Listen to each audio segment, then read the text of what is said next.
Hello, and welcome to this, our 10th Assassin's Creed live play. This will be the penultimate edition here. So, we're glad you can join us today.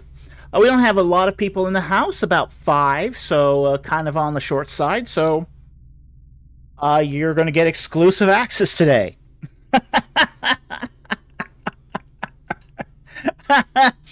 And you're in for a treat, because after discussing the matter with AT Ministries, who's sponsoring this playthrough, we are going to Thebes, the jewel in the crown of ancient Egypt.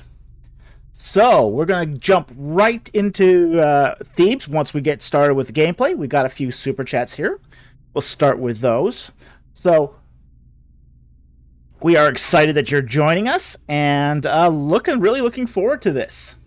Okay, so we got 5 super chats from AT Ministries.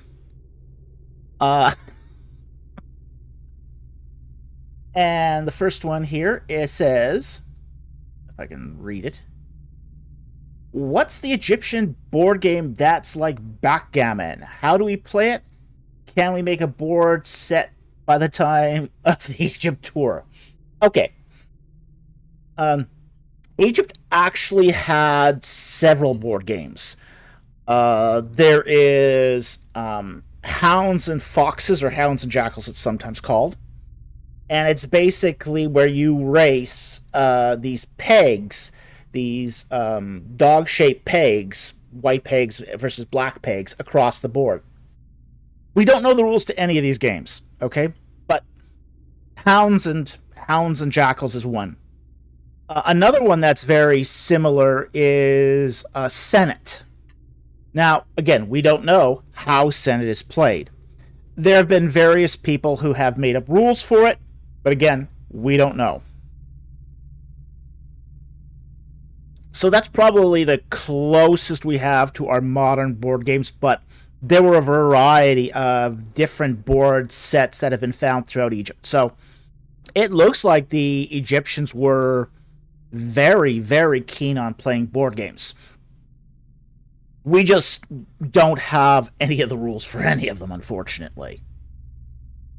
Okay, so thank you very much for that super chat. Very much appreciated, and I hope that answers the question. AT Ministries for $4.99 asked the question, what's the evolution of Egyptian weaponry? When was the khopesh a thing? Okay. The evolution of Egyptian weaponry is quite complex, and actually it's more than we can just sort of explain in the 3-minute super chat here. Because it really is going from the Stone Age right into the Iron Age. Okay? So, there's a lot of development that takes place there in Egyptian weaponry. Both in, say, clubs and bladed weapons and even in bows and arrows. There's a huge amount of change that goes on in Egypt over, say, its 3,000 years of history. That really shouldn't surprise us, since it's just goes through the entire, Egypt goes through the entire span of the Bronze Age and through a lot of the Iron Age too. So, but we can nail down the khopesh easily enough. The khopesh is essentially that sickle sword that's sort of distinct to Egypt. Now, other nations use the khopesh as well. So it wasn't exclusive to Egypt. For example, we do find examples of khopesh in Canaan, as well as in Mesopotamia as well. So, it's not exclusive to Egypt, although it probably did develop there first. Now, why was the khopesh a thing? And the reason is because of bronze. Specifically, arsenic bronze. And arsenic bronze is kind of soft. It's kind of soft, it doesn't hold an edge all that well. Good enough, though. So they had to make a curved blade that didn't break easily, You do need a good, strong tensile strength to make a straight blade. So, and there are some bronze blades that are straight, but they're very big and very heavy. So, to economize on materials, they made this shorter, curved blade. And that's sarcopish. And that begins when bronze really becomes an important material in Egypt. And that's around, say, the Second Intermediate period.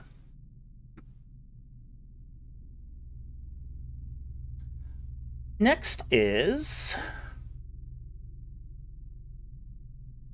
from AT Ministries from 199. Thank you for the super chat. Why are there two Horus origin stories? There's 3. Okay. There's actually 3.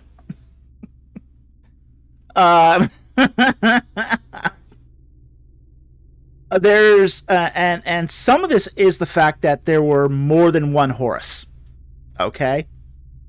Horus, when we talk about Horus, we're not talking about just one god. We're talking about a group of different gods with different origin stories. So that's why there's 3. You've got Horus the Elder, which is he's the son of Osiris and Geb. He's a god of kingship. Okay? Kingship in general. Okay? That's one origin story for Horus. There's a second one, which is the basically the son of Isis and Osiris. This is really, it's kingship too. He's a god of kingship too, but he's also a uniter of the two lands. Okay, he's the god that avenges. Okay, and he's sometimes called Horus the Younger, or Horus the son of Isis, or the son of Osiris, or even sometimes Horus the Avenger. So that's a second origin story. And he comes about after the death of Osiris, where Isis and Nephthys have to gather all Osiris's pieces, sew them together, reanimate the corpse. She does weekend at Bernie's with the corpse, and 9 months later you get baby Horus.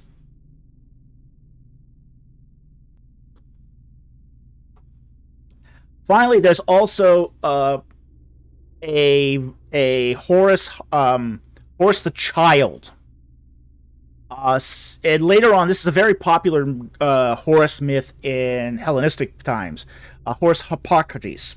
Okay, and this is the Horus, the child, and it's often distinguished by a small child sitting on a lotus leaf, on a lotus plant with a side lock.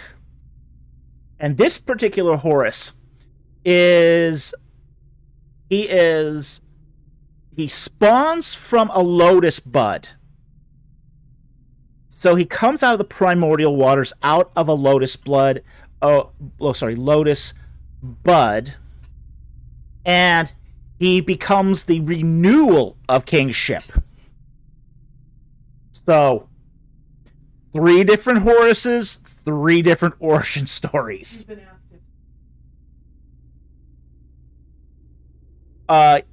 Let's see here. All right, I'll take that. Where is it? 413.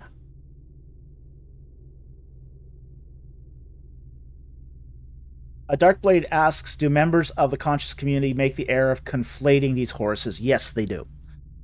Often it's the case that they do. Or it's often the case that they misunderstand the mythologies. Like they will often say that, for example, they will confuse, say, the Horus, son of Isis myth with the virgin birth of Christianity. They'll conflate not just the Horuses, but conflate other mythological constructs and narratives with it too. So conflation is a systemic problem in the conscious community. Because frankly, Isis is not a virgin in any real sense of the term. Okay? All right. So let's see what else we got here.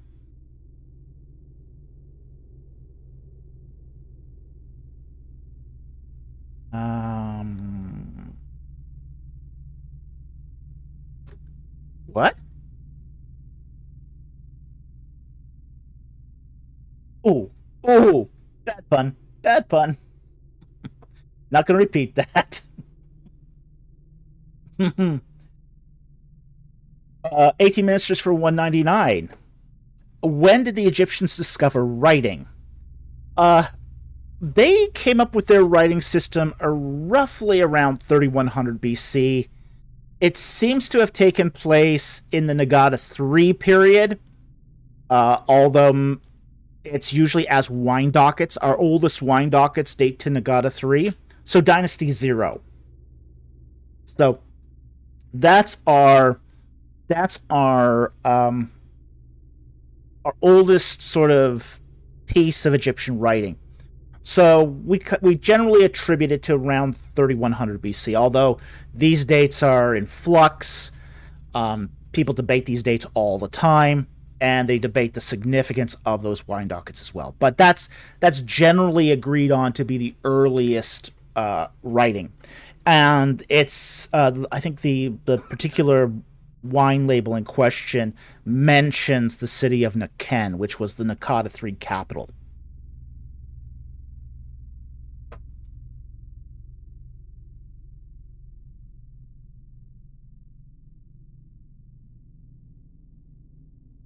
And then the final super chat here is from AT Ministries. For 199, should I sign up for Billy Carson's tour of Egypt? Well, you'd get a very different view of Egypt, that's for sure. You'd get a very strange view of Egypt, I'll say that. He will talk, I'm sure he'll talk endlessly about the Emerald Tablets of Thoth. And ancient aliens building the pyramids.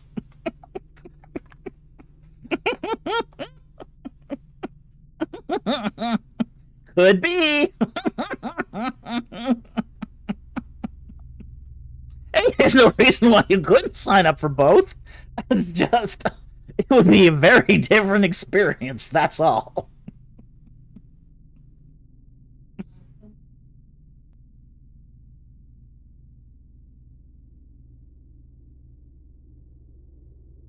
Yeah, a little. Let's see what 411. Okay, we'll take this non-super chat, and then we'll get into the game here from R1. Hi, Dr. Falk. Can you be open about your faith as a Christian in Egypt today? Well, I'm not physically in Egypt, okay? I'm an Egyptologist by occupation and by education, okay? So, I can't really speak for other people, but there are people in Egypt who are open about their faith. Okay?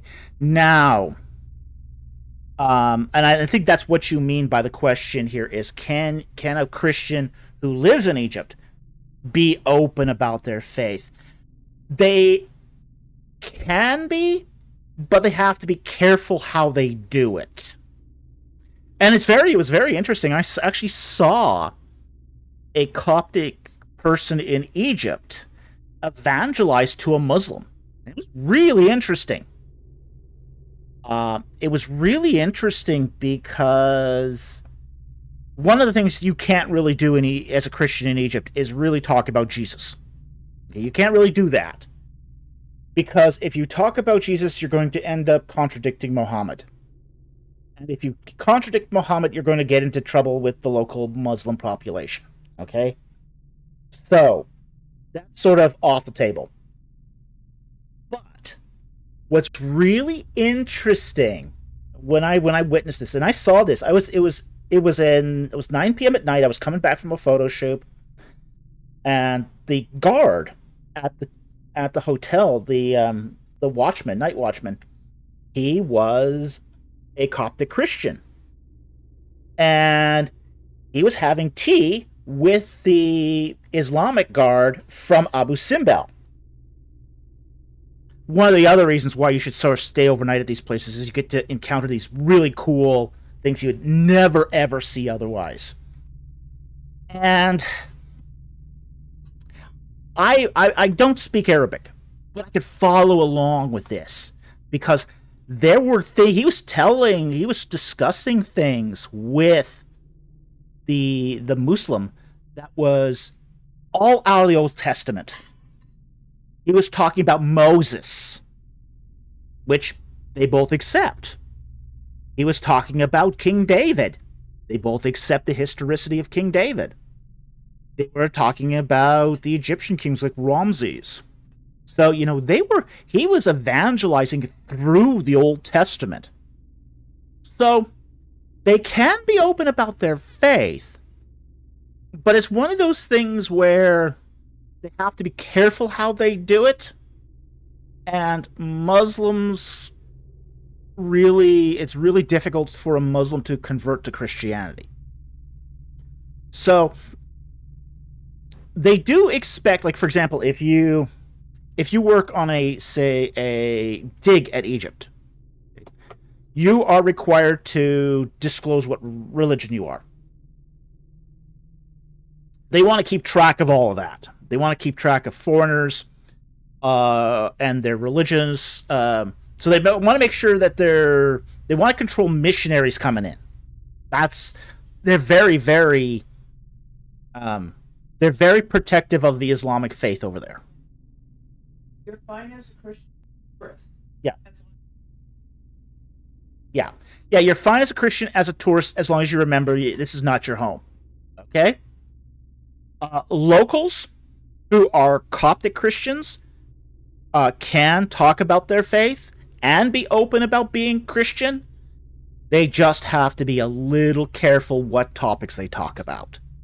So they generally will not talk about Jesus, except unless things will start getting really serious in the conversation. They will generally talk about the Old Testament instead, because that will point to Jesus, and they know it.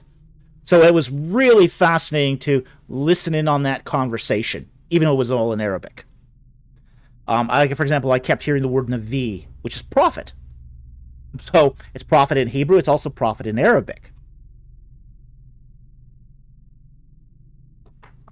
So, they were communicating about the things of the Old Testament.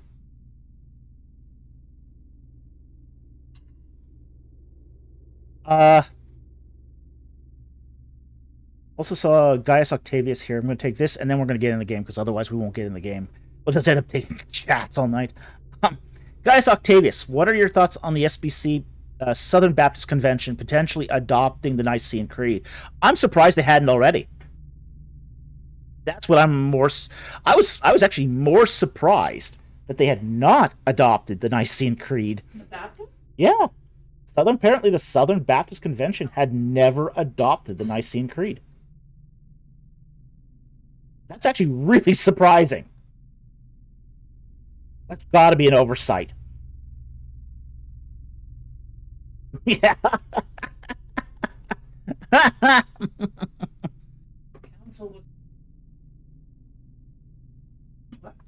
Yeah. I mean, that's a foundational creed. That's one of the three ecumenical creeds. So I was really surprised when they were announced that they were debating over accepting it. I thought they had, because things the Baptists are a little strange in this regard, because there's things that they have accepted. Like there was a certain creedal formula, I can't remember the name of it off the top of my head, which affirmed Calvinism.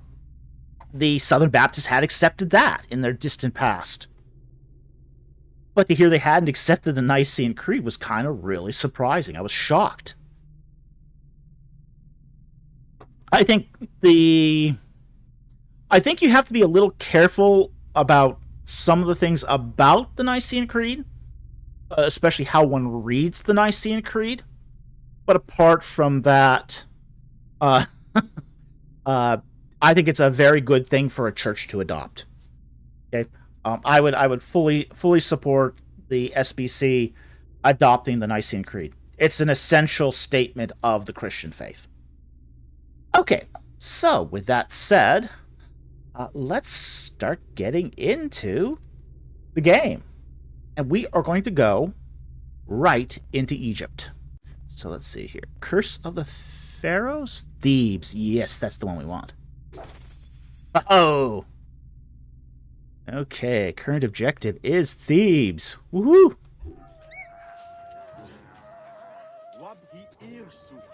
Let's see here. Where are we?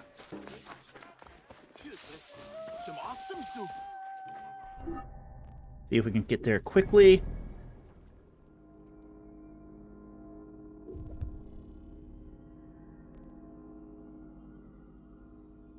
Isn't Thebes south? Just could have sworn Thebes is south.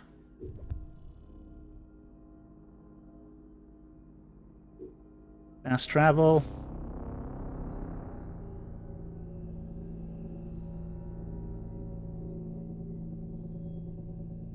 Info Addict asks, what did the native Egyptians think of Islam? Did they welcome it or hate it? They hated it. Islam changed the agriculture of Egypt that ended up with 2 million people starving to death.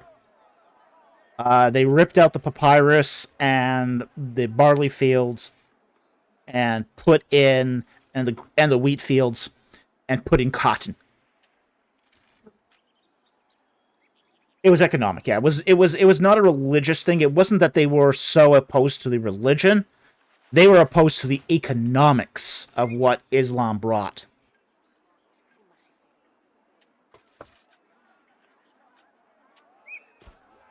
For some reason, everywhere cotton goes, it's suffering. We must make haste. Oop. A blanky blank there.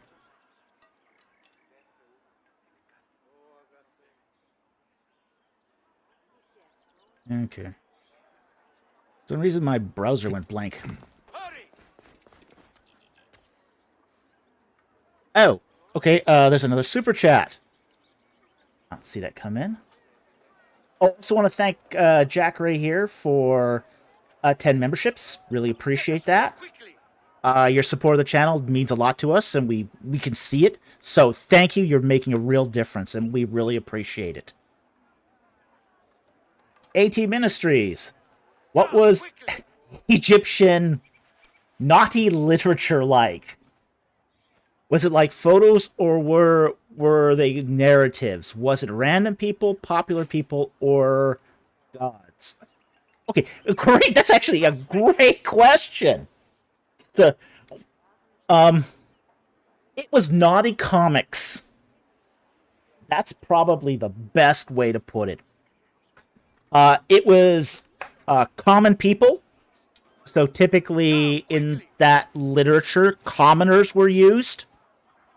You would have scenes with balding men with prostitutes, doing various acts in various positions.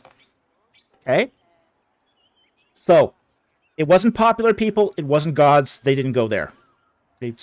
So their naughty literature wasn't generally of a blasphemous nature, or a politically seditious nature. But it does seem to have been just sort of random people. And, as I said, they were naughty comics. Okay? So, hope that answers your question. I hope Mrs. AT Ministries appreciates that you asked that question. Okay. Come quickly.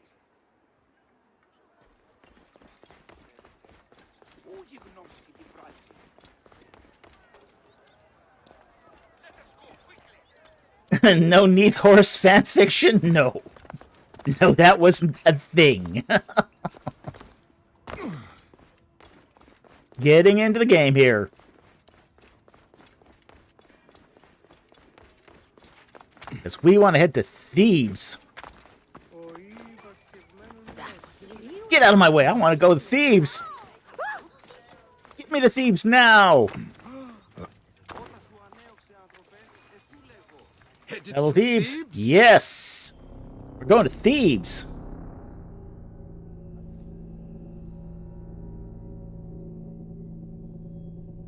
Hi, Zach.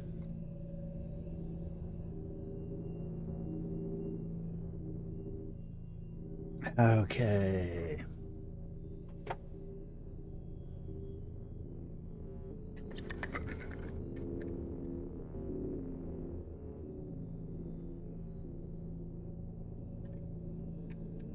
Home of the two of the great wonders of the ancient world. Take that, Greece.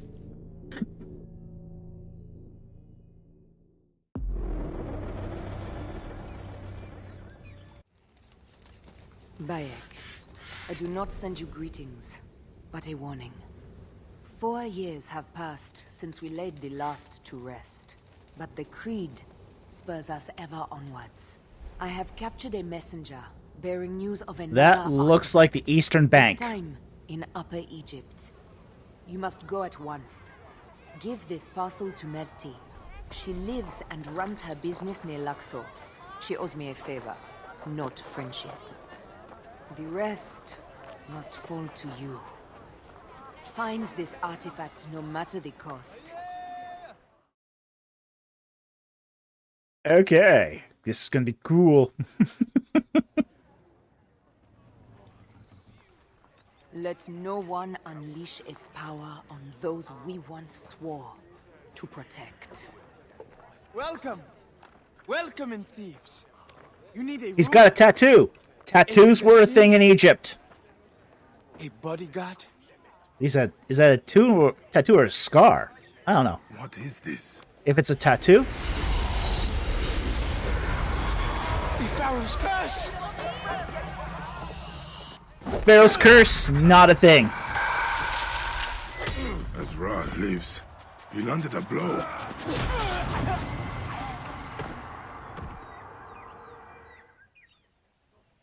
Pharaoh's shadow.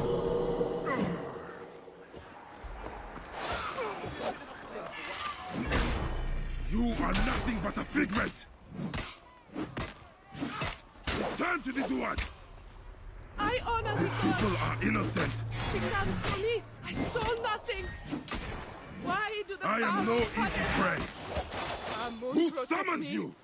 Amun protect us all.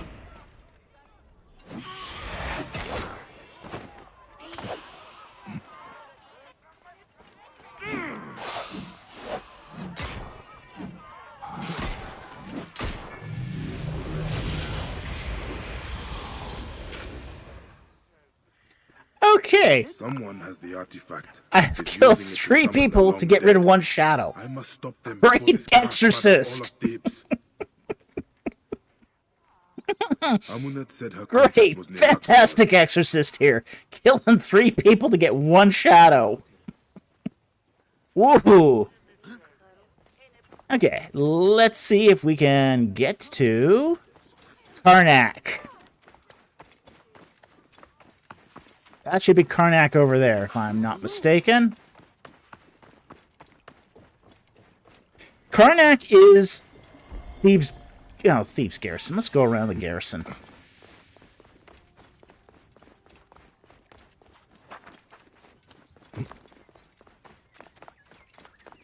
I'm interested in Karnak. I'm interested in temples, because temples rock.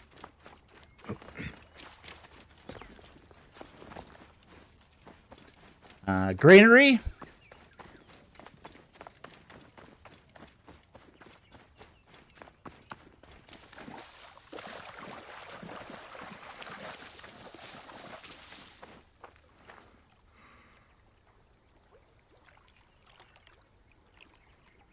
Yeah, I got the job done, and they were just like NPCs. Okay, if this is Karnak, and we are not sure yet if this is Karnak, it did have a port. So this would be by the first pylon, and there was a port by the first pylon. Now, I'm not sure it looked like this. There was actually a very large stretch of land between the port and the first pylon. So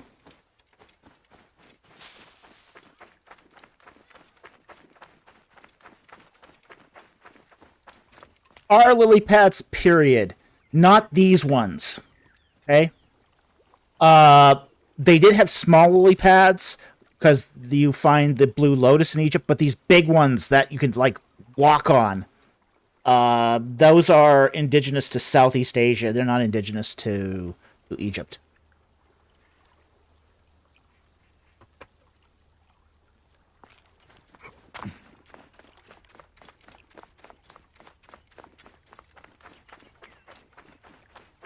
I see a flamingo there. You would never see a flamingo this far south in Egypt. Not a thing.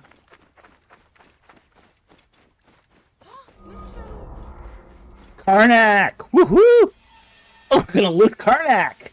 Ho ho!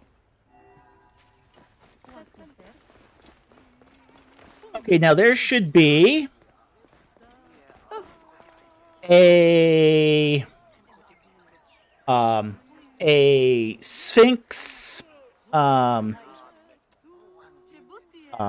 processional causeway. Okay. Now these sphinxes are way too big. Way too big. The sphinxes are a lot smaller in front of Karnak. A lot smaller.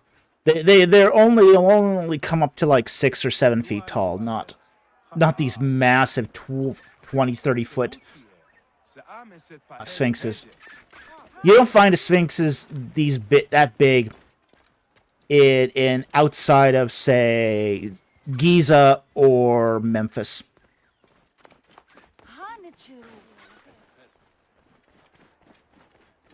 I will find you, heinous snakes!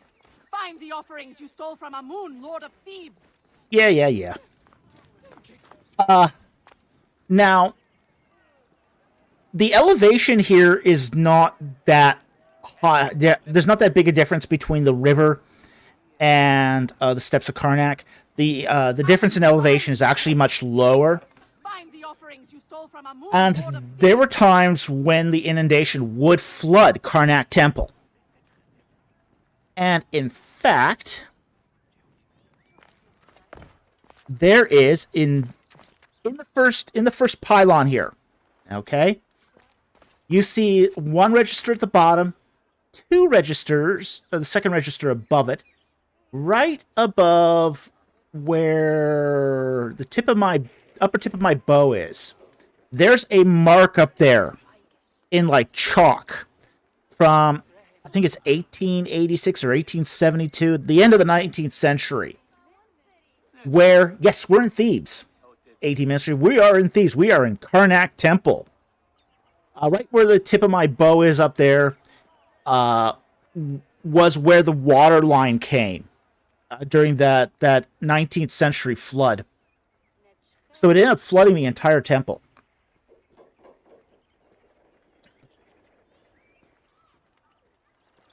Now, right behind the first... Ooh, some missing stuff here. Okay. This is the open court between pylons 1 and 2. Now, there should be a bark chapel, rest bark chapel, right where I'm standing. That's not here. That's missing. That was built during the Ramesside period. So, I don't know where it went. It's gone. Bye-bye. There also should be a temple of Ramses III. Right there.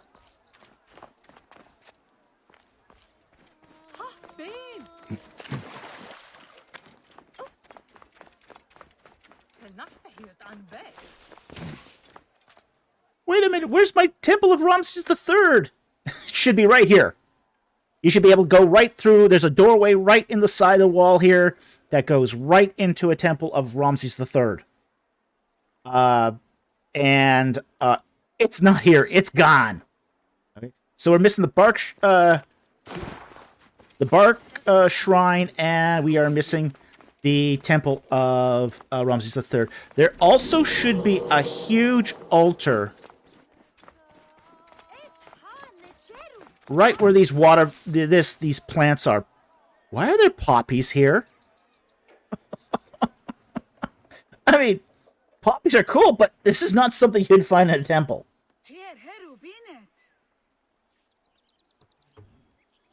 Is the temple this big in real life? Some parts of it are. Okay? This was a big, big temple.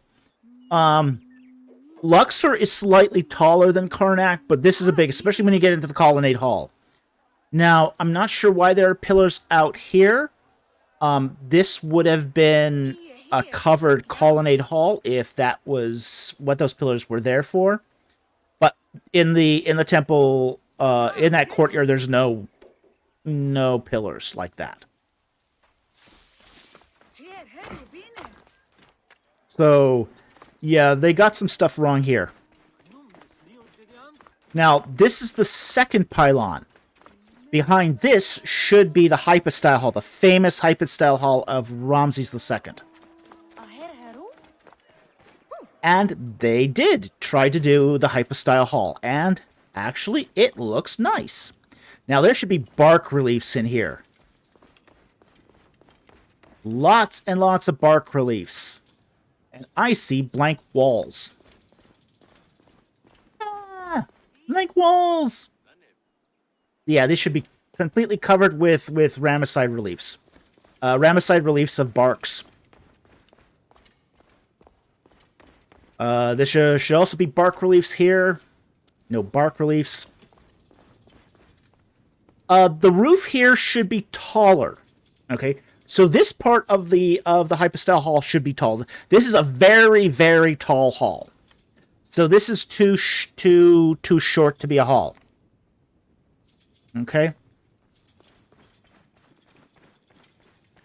Right about here-ish in the temple is actually a relief showing Thoth with the Tree of Life. Very nice little relief. It's high up. It's really high up. You have to crook your neck to see it. But it's beautifully done. It's still got a little bit of its color left. But they didn't include it here.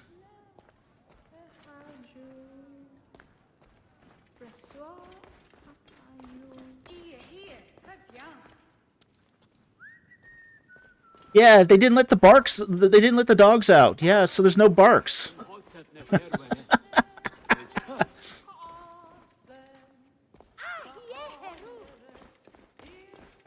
Okay, shrines like this, gold Naos shrines like this would be appropriate in the Hypostyle Hall. That's totally appropriate. Although what we have here is a shrine to looking like one of the cow gods, probably Hathor. Yeah, probably Hathor, just because of the relief we find on the side here. So this would be Hathor. You wouldn't probably find a lot of Hathor worship at Karnak. It was a temple to the Theban Triad. Darkblade, will this building be on the tour? Absolutely. This will be on the tour.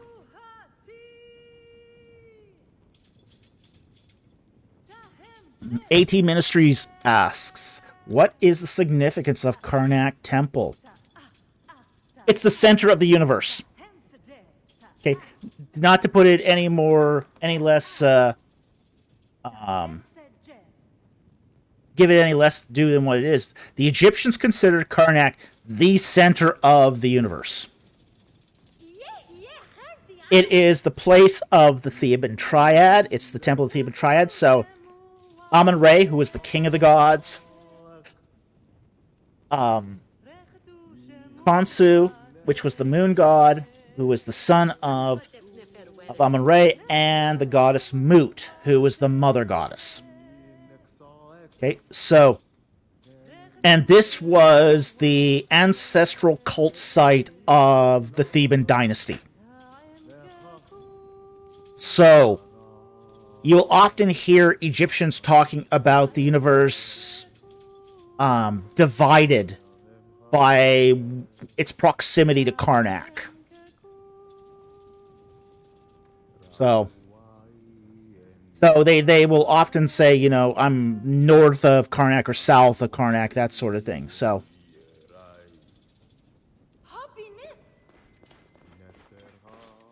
But this is the hypostyle hall. Those pillars are a little off. The bases of those pillars are actually more cylindrical than what they show here.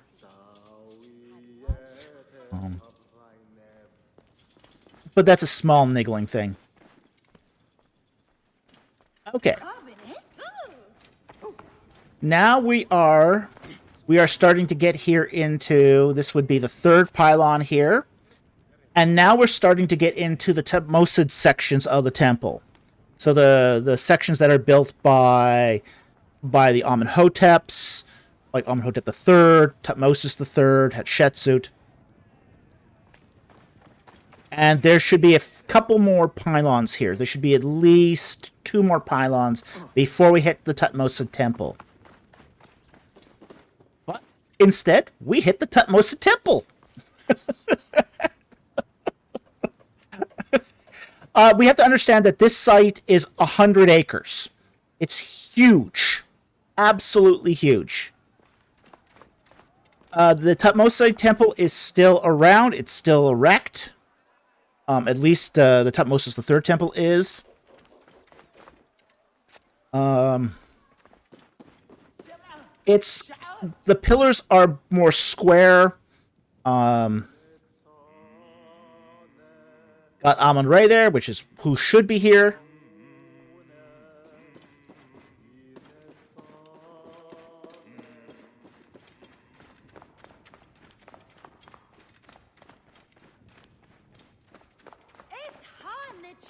Now, nobody should be mummified here.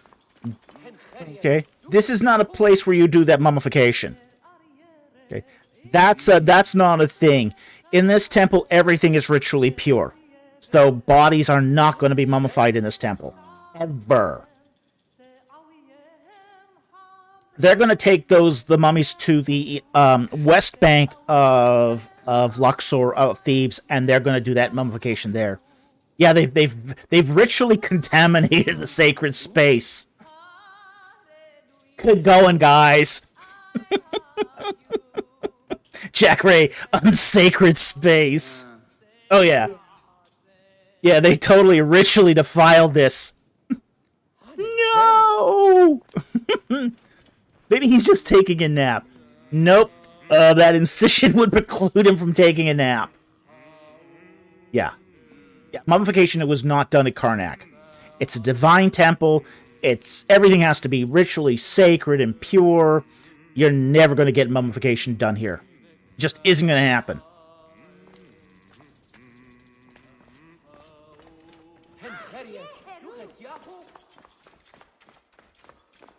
Now, behind the Tutmosis III temple should be another temple. There should be another temple back here. And there should be one other really interesting, important detail right before you get to the Temenos Wall, and that's the Temenos Wall there, which is a horned altar. There's a horned altar there. It's the oldest horned altar we find in the ancient Near East. It dates to Tutmosis III. It's really interesting. It's really, really interesting. It's big. It's got steps. It's made of dressed stone. It was probably used for burning incense. It's really old in relation to the temple itself.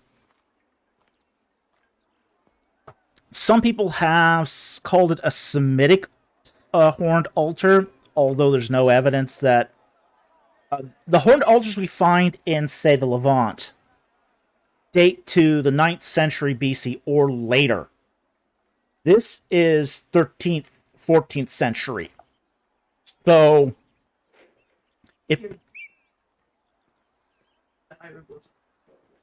hieroglyphs on... Possible to read some hieroglyphs on the wall? Sure. Let's find some that are actually legible.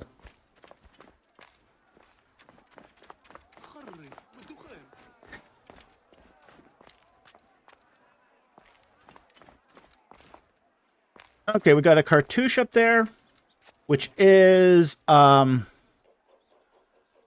Ma'a Mer-in-Ta.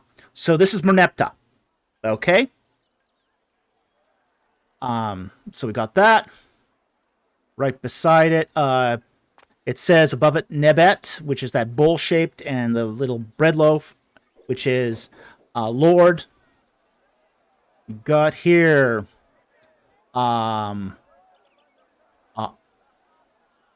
Ray,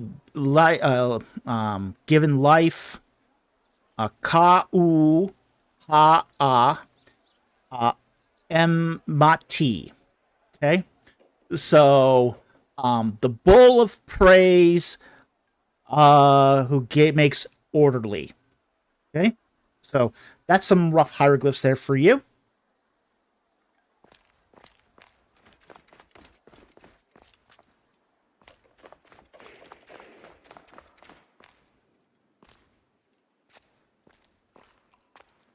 Darkblade fits with the altar having horns and Exodus. Oh, absolutely it does. Yeah. Yeah, horned altars long predate the Exodus. Even though this is really interesting. And this whole idea of altars horned altars is really fascinating to me. Because it's not something you find in Canaan until very late, until the Iron Age. I mean, 9th century BC, that's late. So, and all the excavations that have been done in Israel have only turned up horned altars of that period or later. So, to find a horned altar here in Egypt, fascinating. Absolutely fascinating. And that long predates the Exodus. So, very, very cool.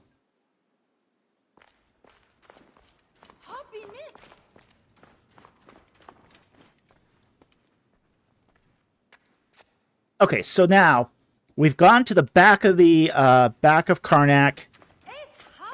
We're sad that they didn't include the horned altar or the early Thutmosid temple, because there should be another Thutmosid temple right here. Let's see if it's back there. Shouldn't be back there, but it could be. Nope, they just have like storage facilities back here, which is cool because there would be a lot of storage silos back in the temple precinct. So they also forgot the obelisks between the temple of Thutmosis III, which is this thing here, minus all the Ptolemaic reliefs. There should also be a couple of obelisks after the third pylon. And they forgot the obelisks. Okay. Now, there's also a causeway here, which they've kind of compressed, that goes from, say, includes the 6th to 10th pylons.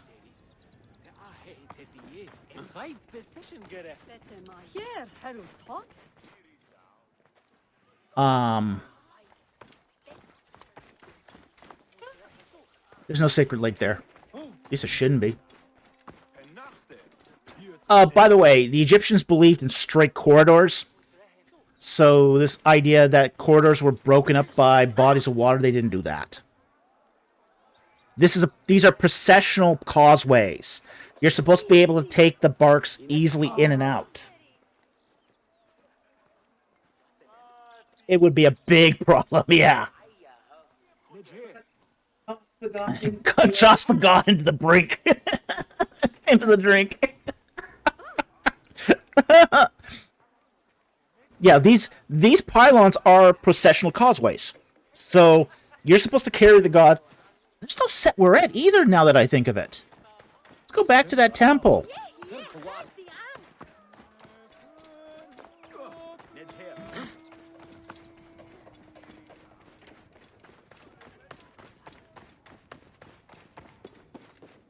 Yeah, I don't see a set where we're at.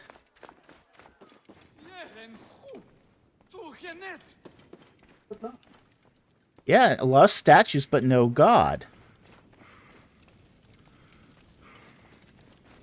Where's the god?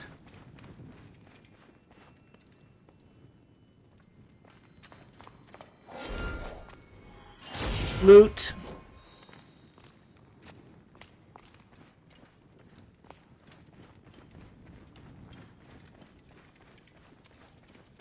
We're in Thebes. We're in Karnak.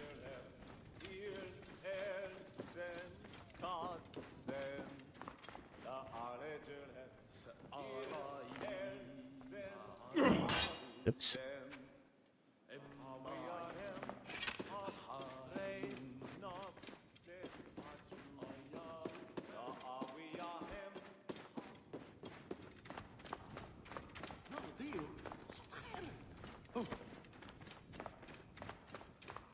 Yeah, there's no set we're at. The god's not here. No! He's gone missing! Including the entire shrine.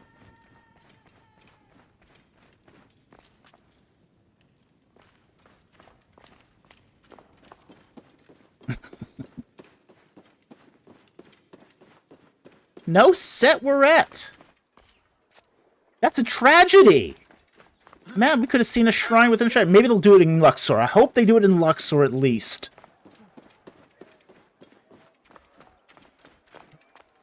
Alright, so let's get back to the processional causeway that they've put lakes in.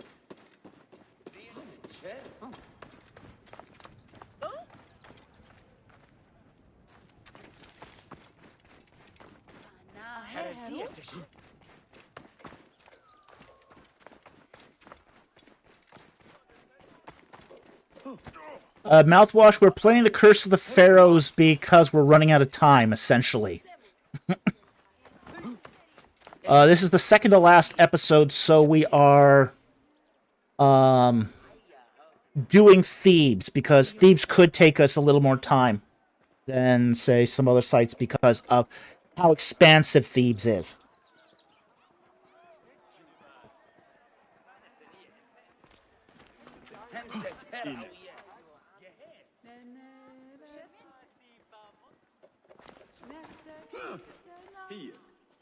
Did I go down the right one here? Yeah, I did. Okay. There should be another pylon here. There isn't.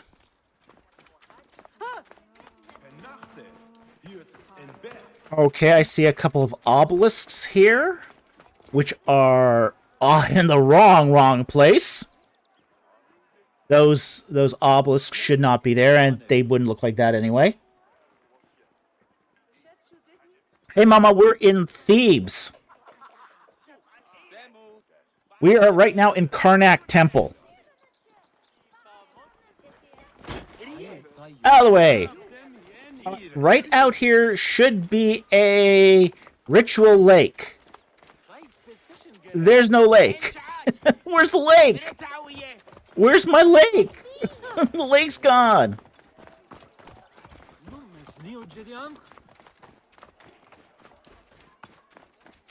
There was a big ritual lake out here. Eastern Gate guard post.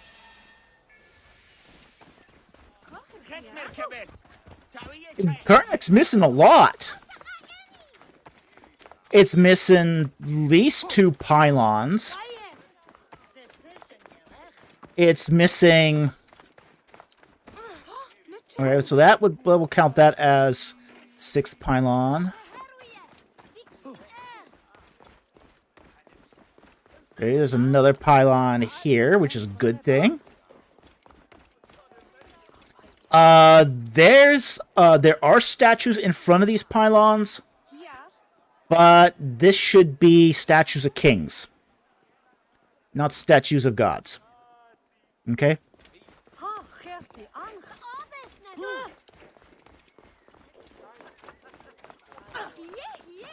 Why do we have a Greek villa at the end of the causeway?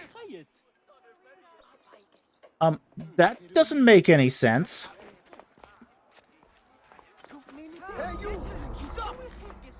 Theban Archive?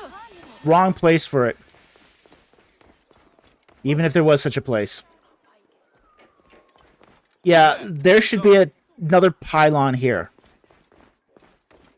I mean, at least the 10th pylon should be there. Okay. Now, you go west of that final pylon, that should get you to the Temple of Khonsu. I hope they left the Temple of Khonsu alone.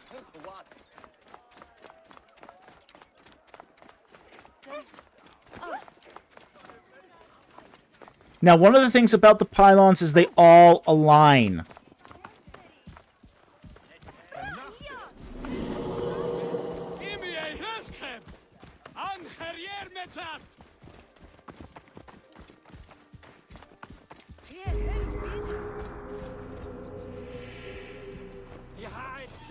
Okay, we've just gone from the 10th pylon to Luxor Temple.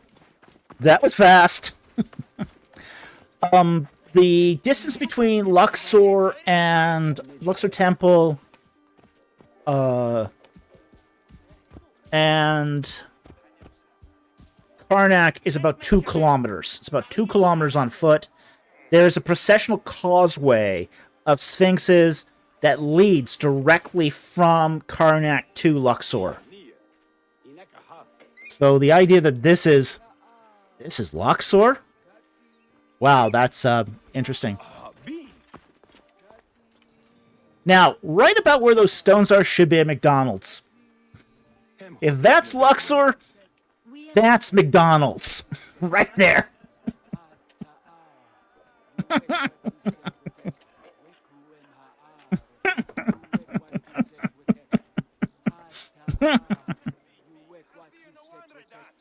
AD Ministries says, I feel like Dr. Falk's impression of the game dropped by 2 dirty sucks because of how much is missing in Thebes. Could be. Could be. There's a lot missing in Thebes. Well, right inside between the final pylons should be a temple of Amenhotep II. I mean, there should definitely be a temple there. So, if we're going to assume that this is the 10th pylon, and there's no reason to assume that, there should be a temple of Amenhotep II right there, which contains the bathtub. Okay? The infamous bathtub and garbage bags.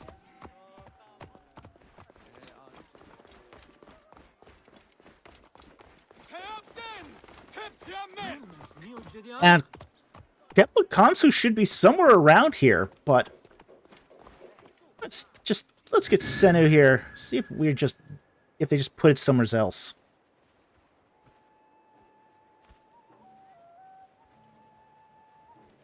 Now that's what they are calling the processional causeway there. The shape of it is correct.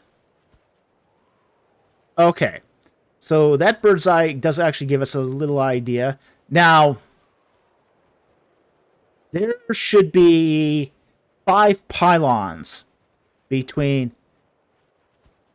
If this is the processional causeway, and it is that kind of zigzag shape, that should be the Temple of Mut. Right there, that should be the Temple of Mut. Which means this should be the 10th pylon. And we are missing what looks to be at least 4 pylons. 4 pylons between that pylon and there. Okay, there's the lake. So there's the lake. So we found the sacred lake. It's in the wrong orientation, however. It's definitely in the wrong orientation. It goes 90 degrees of that. So we found the lake. We found the sacred lake. That's a good thing.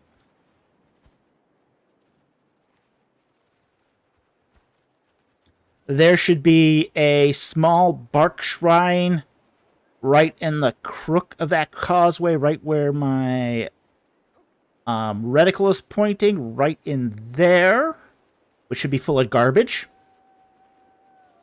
That means that Khonsu Temple should be right in there, and there's no Khonsu Temple there, so they did not do the Khonsu Temple. Okay. So, with that said, let's get back. Oops.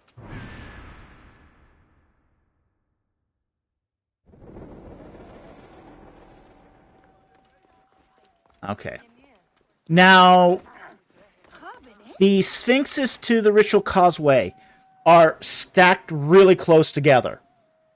So they're not spaced far apart like this. They're like 2 feet apart from each other. And there's a lot of them. There's like 1,000 of them. But let's see if we can find that shrine resting chapel of Queen Hatshepsut. It should probably be this building right here. There's no plinth, but, you know, that's probably what they're trying to go for here. Is there was a little rest chapel here for the sacred barks. You go there today, it's just sort of a... Well, it's a brick wall. It's a foundation of brick wall. That's all that's left of it. And it's full of garbage. But if we go to the Temple of Mut, I'll point it out to you guys. So you can say, I saw a bark chapel of Queen Hatshepsut.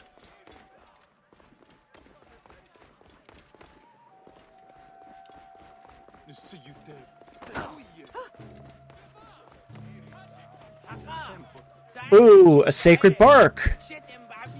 Let's get close and let's look at this thing. Okay, I'm not sure who this guy's supposed to be. The figureheads should be... Parts of this are really, really good, parts of it aren't.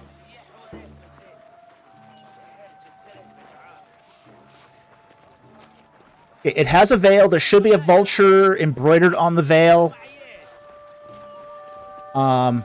Is this supposed to be Khonsu or Amun-Re? It's not clear. Ooh, they shook the bark.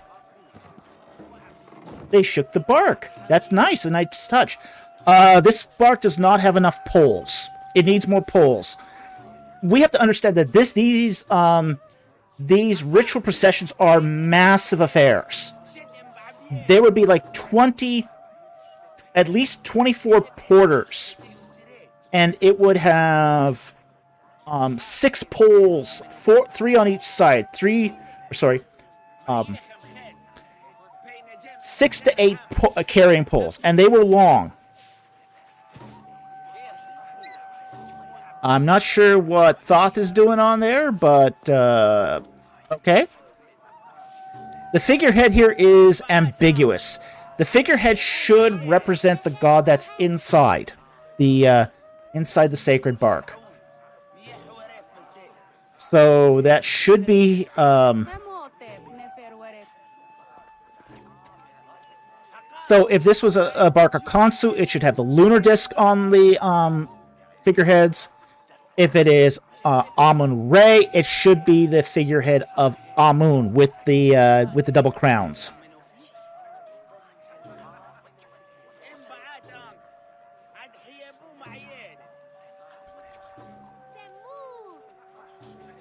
Darkblade poles. So barks were transported in the same way the Ark of the Covenant is supposed to be transported. Oh yeah. They used carrying poles for sacred furniture in ancient Egypt.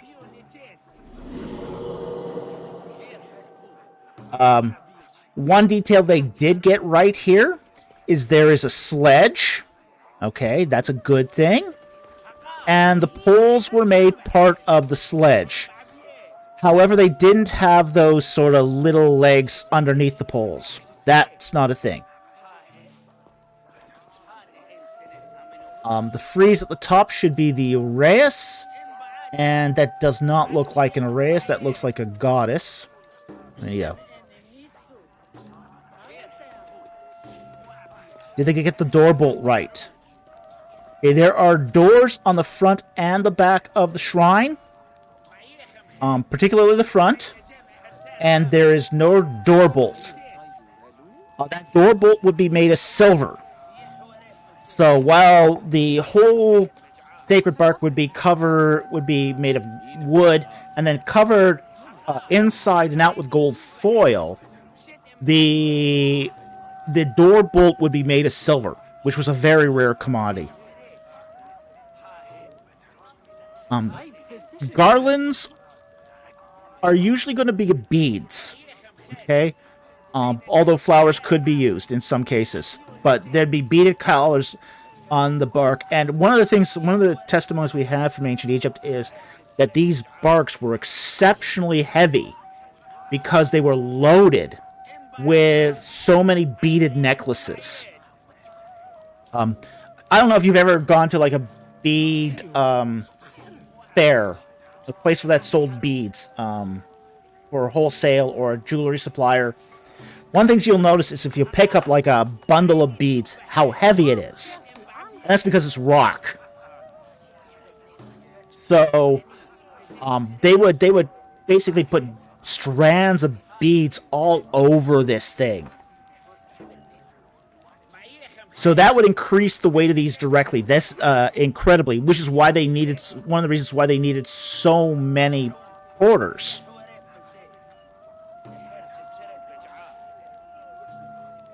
Let's see here. I'm going to take that question as soon as it comes up here. 18 ministries. From when to when were sacred barks used? I remember you mentioning the Ark of the Covenant had a Ramesside design. How so? Okay. Two questions. We see barks used as early as the Old Kingdom, early Old Kingdom, okay? And as late as, well, the modern period, okay? There is still one Islamic festival in Egypt that still uses model barks, model boats in their festival, and that's the Al-Haggag festival at Luxor. And that festival is the successor of the Opet festival. Okay? So, we do see the use of sacred barks proper like this go well into the Christian period. So they're still using these things before Islam takes over. As soon as Islam takes over, they're generally outlawed except for the El-Haggag festival. Now, the design of these barks are very much key to stylistic periods. In the case of, say, the Ark of the Covenant, you've got this design where you've got, say, two angels or two goddesses face to face, wings stretched out, and the god in the center of that. That iconography occurs from the time of Amenhotep III to the end of the 20th dynasty. So it's definitely Ramesside. You don't see that happening after, and you don't see that happening before Amenhotep III. And if we were to go to Luxor Temple, we would see how those reliefs sort of play out. Although I don't think they replicated them here.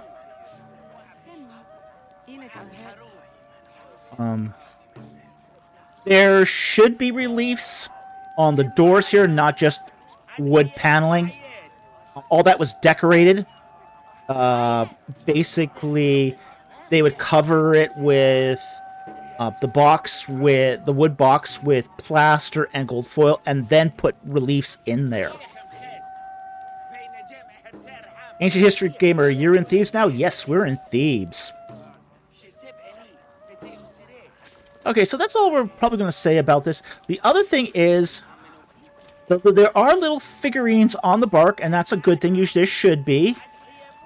These should be, however, not gods. Like, this guy's a god. Looks like Taz on the back there. These should be the figurines of kings. Okay? So, one of the things is that kings should be the attendants on a sacred bark. Kings serve gods. Unless you happen to be Hathor or Thoth, in which case commoners serve you. So.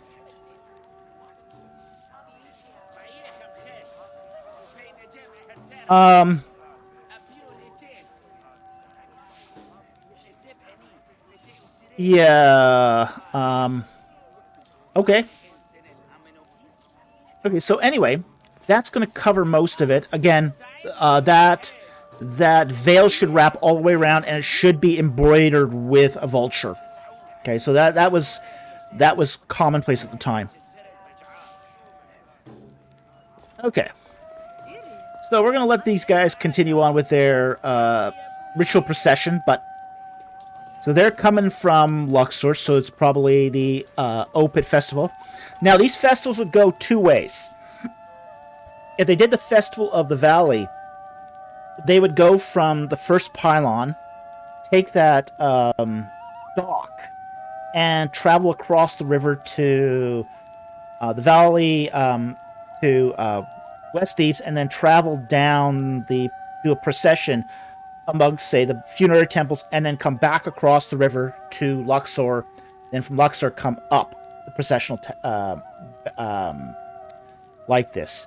The other way they would sometimes go is they would also basically take the barks in the opposite direction down the processional causeway to Luxor Temple, and then back up by the river. 18 Ministries, a vulture, not a cherub. Well, they're analogous symbols. Okay? They are analogous symbols. So, when we talk about analogous symbols, these are sort of symbols that translate between the two cultures. Okay? So, the vulture in ancient Egypt is the equivalent of a cherub in Israelite culture. Likewise, the uraeus in Egyptian culture is the equivalent, is the analog of the seraphim. Okay. So we're going to go down that processional causeway. Now we're going to head to Luxor. I'm so sad they didn't include the McDonald's.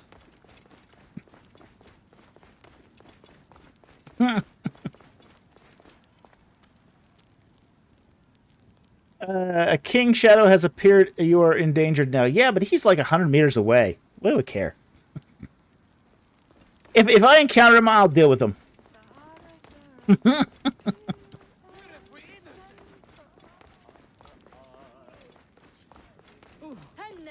Oh, Jack Ray's gets even better than that. Vultures likened to cherubs. Wow, road cleaners. Yeah, well, they were also... The vulture was also synonymous with motherhood. Okay? Because it was thought that vultures put their wings in a tender embrace around certain things. So,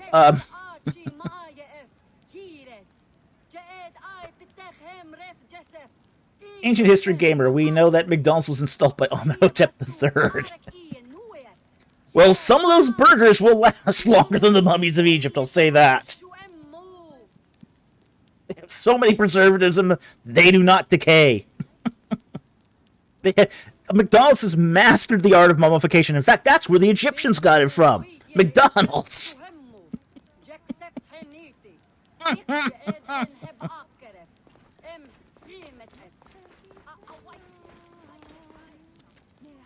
What kind of things did they embrace?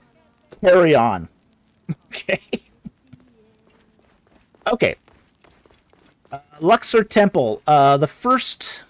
Now, this temple actually was built by Amenhotep III, who basically took... There was a temple there before that faced the river. Amenhotep III destroyed the entire temple and rebuilt, turned the temple 90 degrees to face Karnak. So, you sometimes hear people say, especially people who don't know anything about Egypt, say, well, you know, the Egyptians would not destroy a temple unless they were angry at their gods. No, they would destroy temples just to make a bigger, better temple. And that's what Amenhotep III did here, was he razed the Temple of Luxor to the ground. I mean, completely destroyed it, demolished everything in it, and then just moved it 90 degrees. So it become part of the cult rituals at Karnak.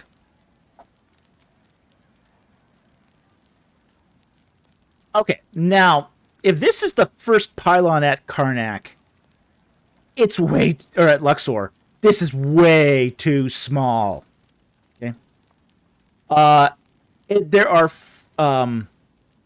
are at least 4 statues in front of Ramses II.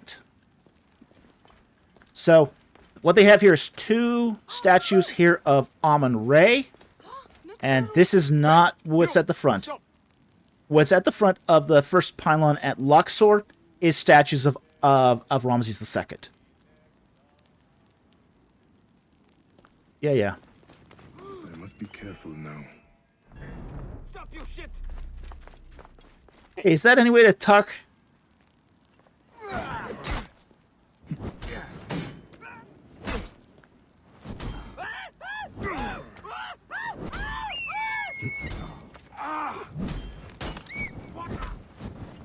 Touched in the head! Oh, shit! Ah!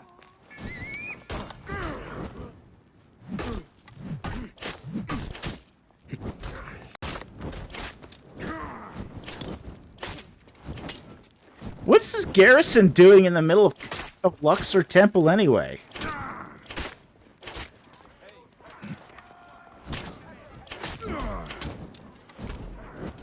What?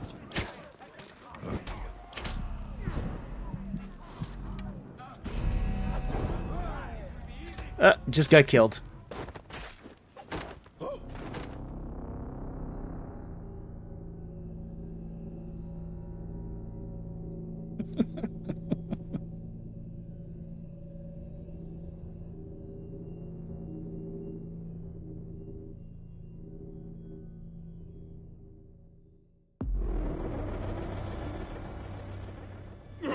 Merti, you know what this curse has cost Thebes.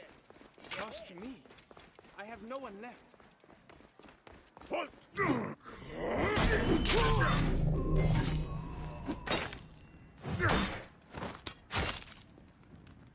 Yeah, death count's pretty high. I lost count long ago.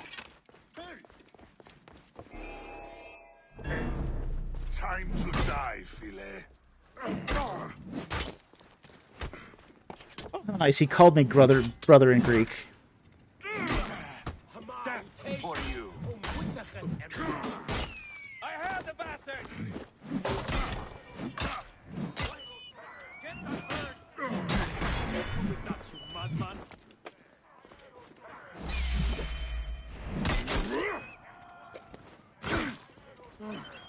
Rip you to shreds.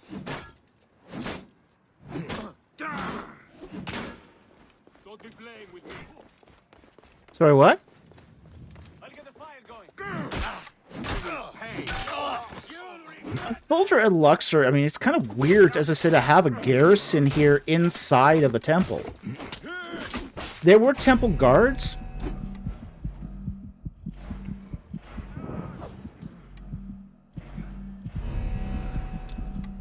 I'll pin him. There. Target in range. You're going to pay. I can hit the target.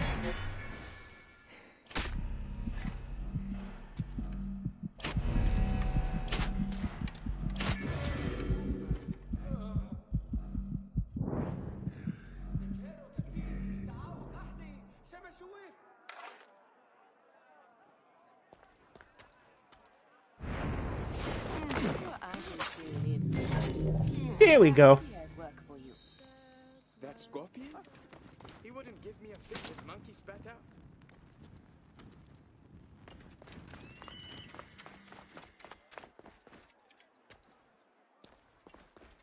Yeah, at this point in time, Luxor is still a religious temple with religious services.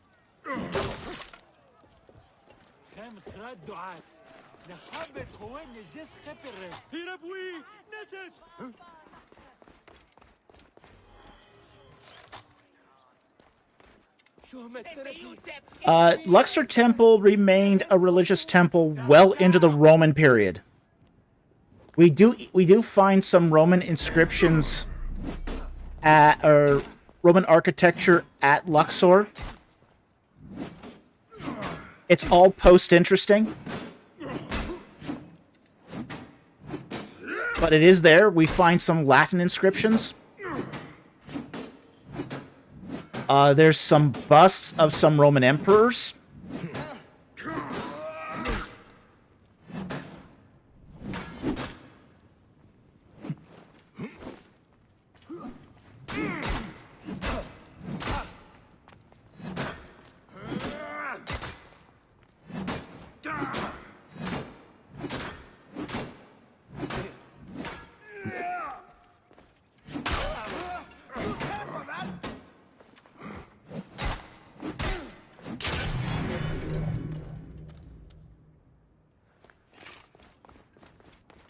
If I only had an ox cart. I could pull up a chariot, but it's just tight spaces here. Yeah, what's with the cages? They didn't do that. Egyptian prisons weren't like this. Wood was expensive. You wouldn't waste it on prisoner cages.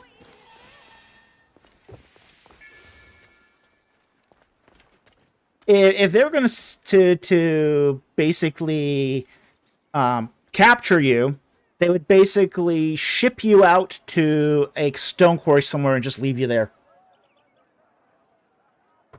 No, they wouldn't bother with the holding ground. They just take you to a stone quarry. You know, that was their holding cells. They use stone quarries for prisoners.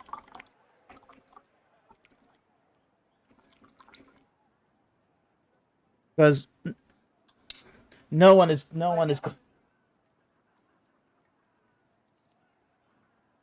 Hmm? Yeah, it's like Alcatraz. You know, quarries are like Alcatraz. There's no escape. Yeah, you can escape, but you're going to die in the wilderness.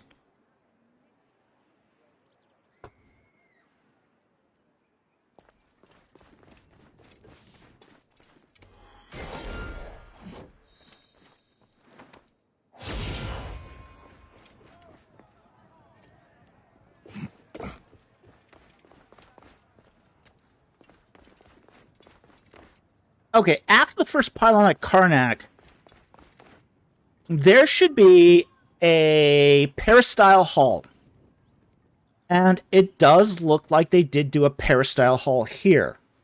Now, this peristyle hall is huge. It's absolutely massive. So, it should be bigger than this. Okay, the peristyle hall should be much bigger. Right around here should be a couple of bark shrines. Some very interesting bark shrines. And up there, that will eventually become a mosque. That's going to become the Mosque of Luxor. And it's actually built well above ground. So the mosque at Luxor is built on top of the walls, the retaining walls of the peristyle hall at Luxor. Let's take a look at the map of Karnak, sort of Luxor here. So we've got the peristyle hall. This should be of Ramses II.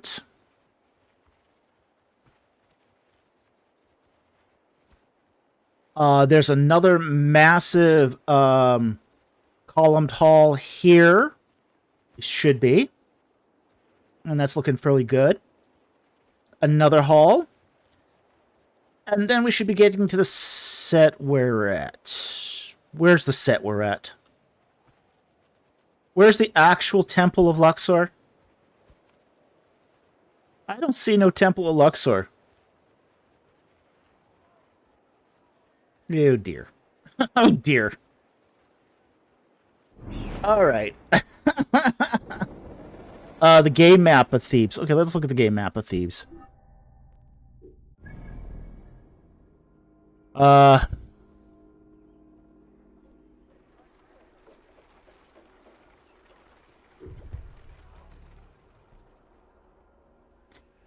Yeah, it's roughly the shape, but the proportions are all wrong.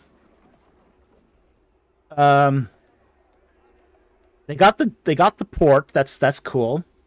There should be a processional causeway there. That's fine. They're missing the temple of Ramses III. They're missing the temple of Khonsu. Right around where my pointer is should be the annals of Tutmosis III.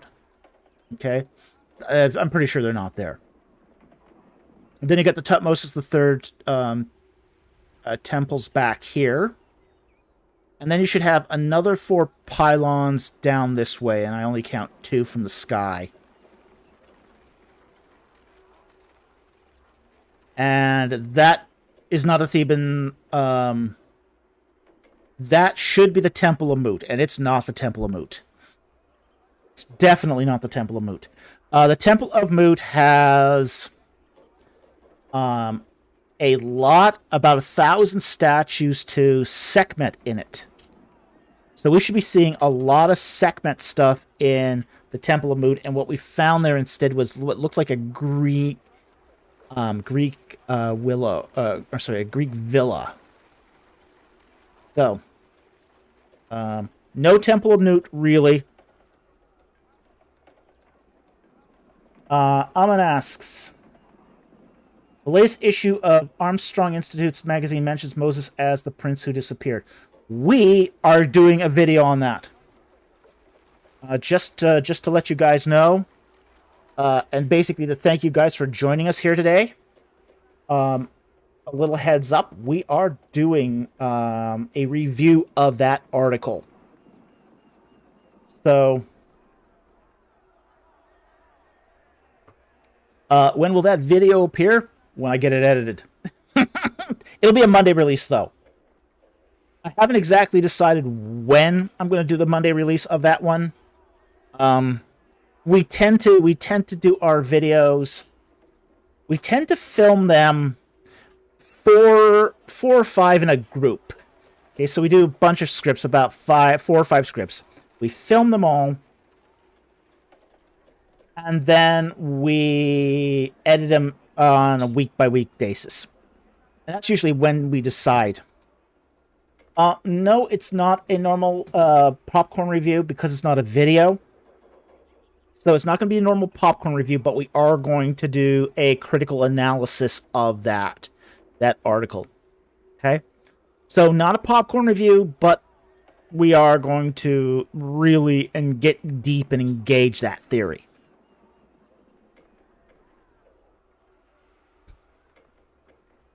Okay, so back to Luxor here.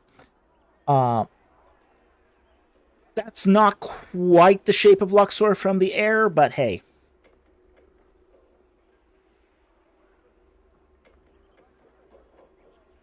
Aman asks, did Abraham inspire Babylonian society? No. No, he didn't. So...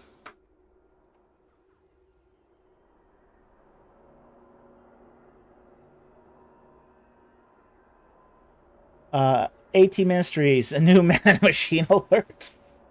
That's my favorite series of yours. Aside from this one, just because I paid for this one. Okay.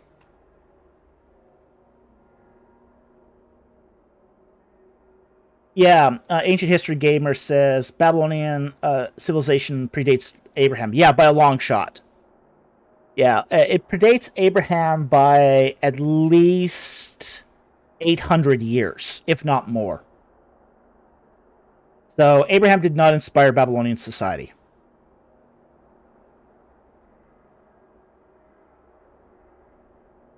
Okay, let's get back here to the game.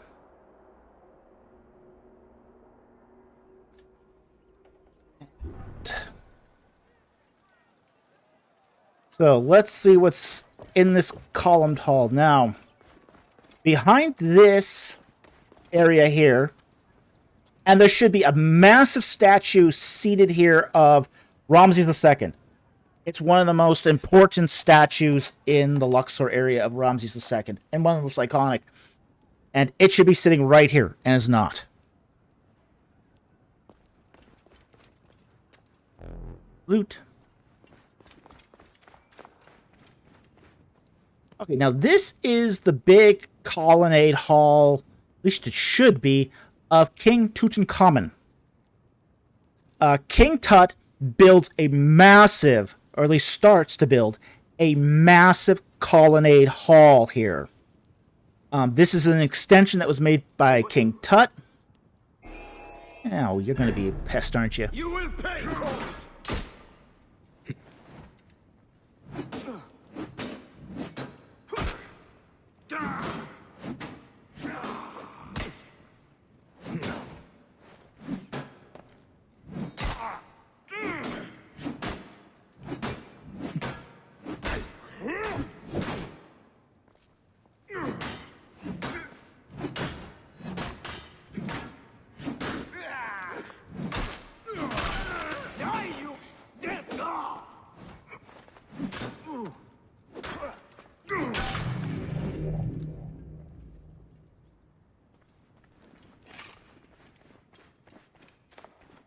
Yeah, in this big colonnade hall, and it's one of the most massive, it's probably the tallest colonnades, columns that we find in Egypt. They're very, very huge. I mean, they're huge. You look up, and it's just, that's all that's left is the columns. And there were 8 columns, so they're short too. And on the walls should be bark reliefs. Yeah, those pesky bark reliefs. And those bark reliefs were done by Tutankhamun, Horemheb, and Seti the First.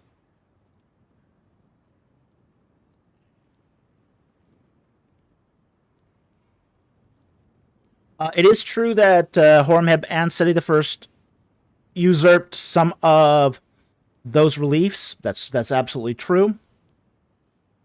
But Tutankhamun was responsible for making this part of the temple. Now, back here,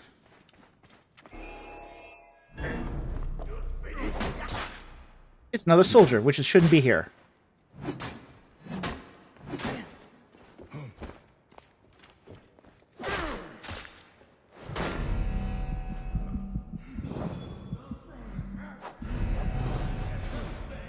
Oh, there we go. Desynchronizing again. Getting killed.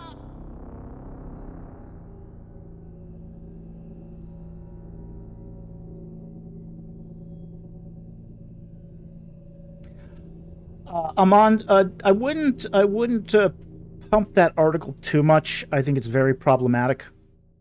But all right, where were we here? That.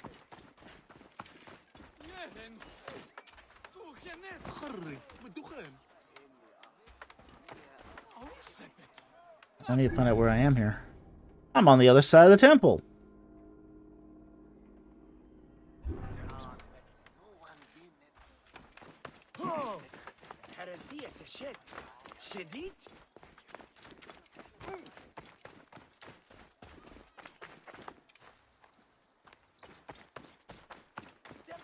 Stop you! Right I should there! not be seen in this area.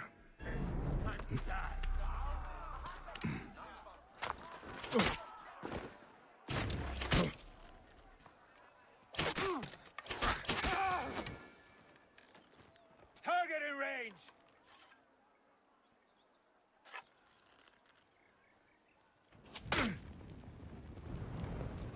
Oh, shit. No! Out! Out!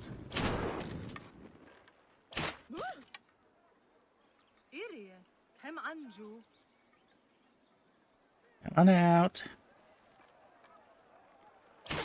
Hey! Oh. Calling in the reinforcements?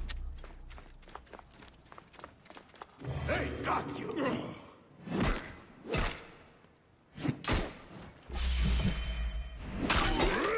Should not have come here.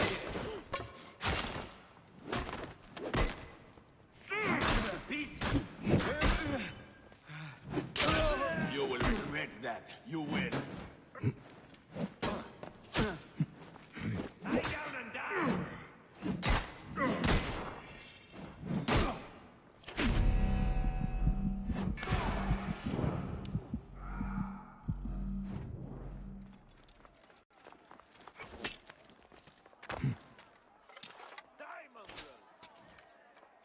threatening me? What? Damned bird.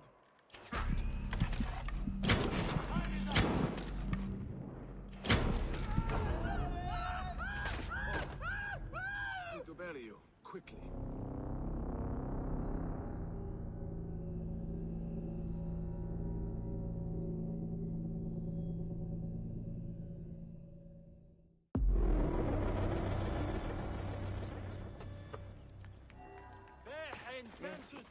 You know what this cash has cost Thebes. Cost me. I have no one left. They will attack on sight here. Hey now.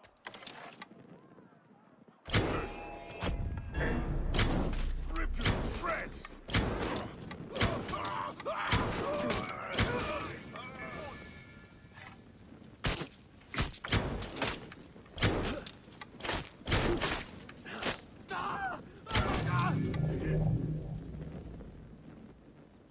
Okay. Loot. Just free you guys? Alright.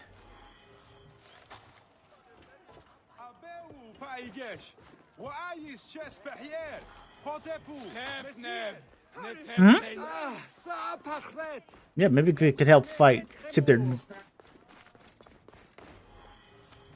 provide other targets. At least run in the way.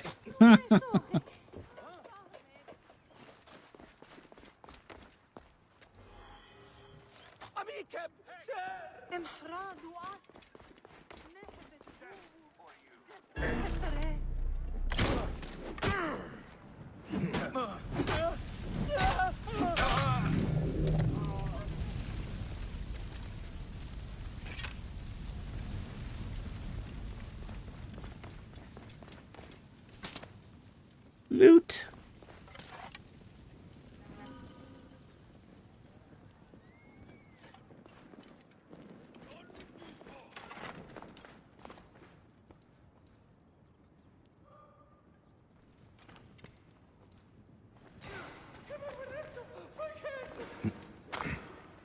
You should not have come here.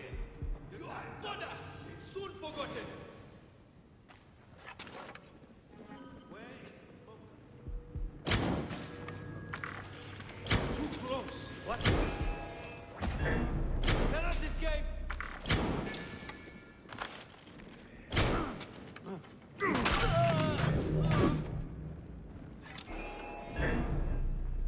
Die, you worm!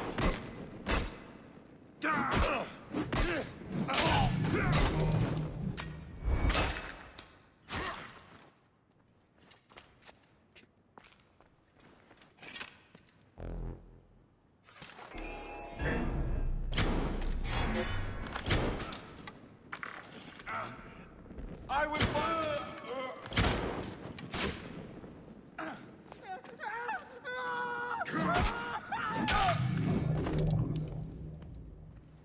Ooh, nice touch. Hey, He's going for a nap. you cannot escape.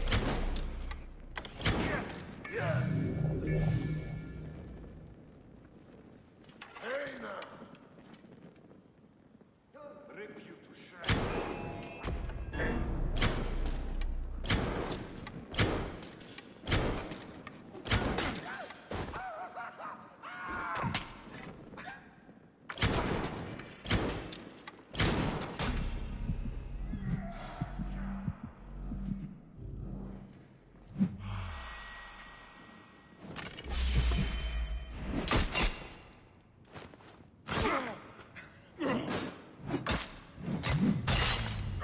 Oh.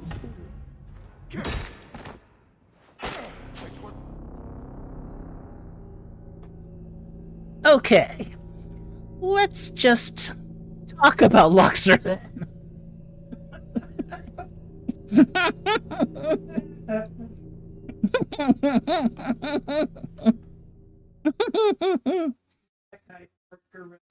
He's definitely part gorilla. Okay. So, after the Colonnade Hall,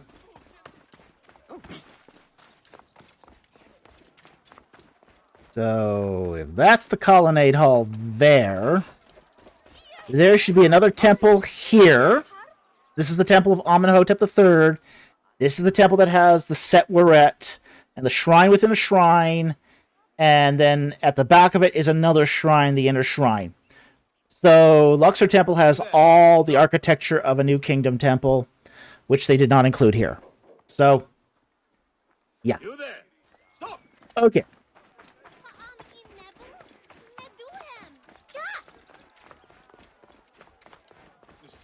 So that's Luxor Temple. I don't know what this is supposed to be here. The columns of the colonnade hall actually look very similar to this. So I don't know why they didn't use that in the colonnade hall. That would have been really cool if they had, because that's really what they look like.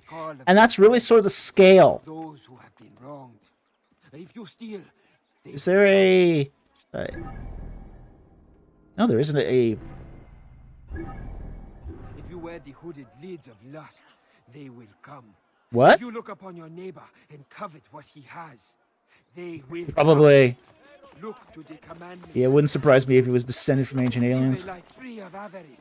We gaze in wonder at the abyss and let ourselves fall into slumber. Our car journeys, leaves the body, traverses the drowsy passages and dreaming rooms.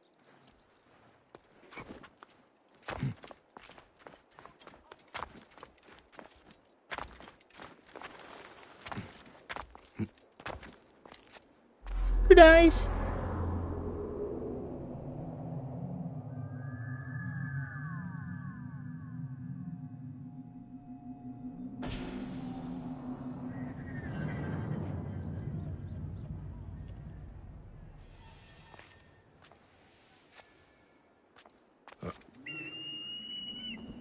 Until finally, it stumbles into the infinite light and shades of the multiverse.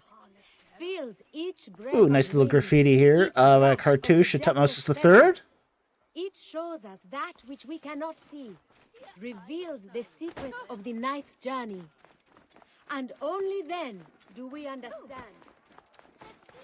Okay, now what's that supposed to be? We've hit Karnak or Luxor Temple already.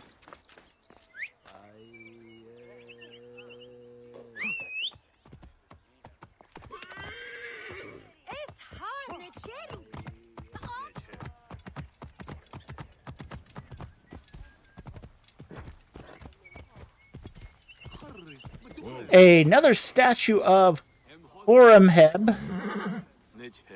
It's got a cartouche of Horemheb on the base, a cartouche of Tutmosis III on the arm. Okay. Interesting. Definitely not consistent here. I'm not sure what that is supposed to be a pylon for. It does seem a little out of place here. It's not part of Karnak Temple.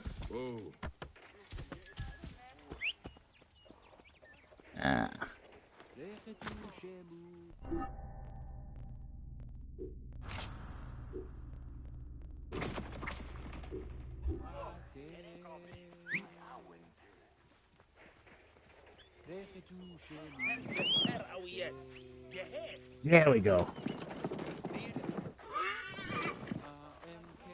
Aha!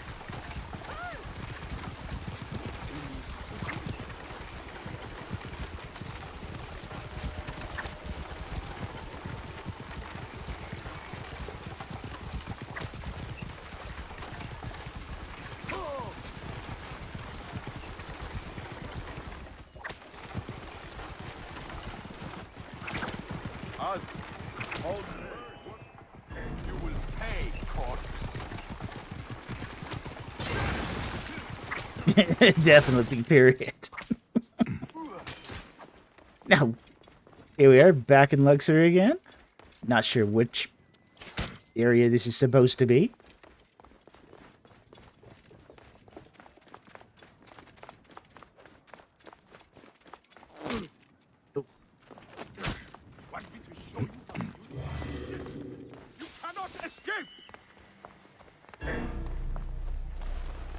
Okay, so when you visit the west side of Luxor, there's really only two major temples that are still standing, which is Luxor Temple and Karnak. Now, Karnak is a complex. It's got a lot of temples to it, and they didn't include any of them.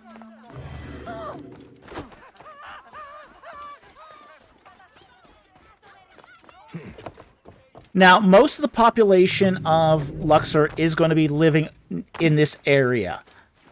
So, on the east side. This is the city of the living, as it were. Living people live here. Let's go over to the valley of the King's Valley. And to the temple, the mortuary temples. Let's find a boat. Yeah, luxury houses.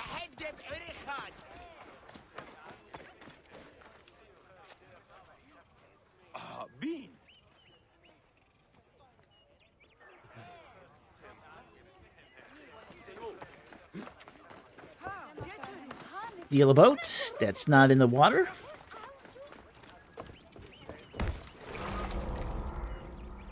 Theban dock guard post, is it?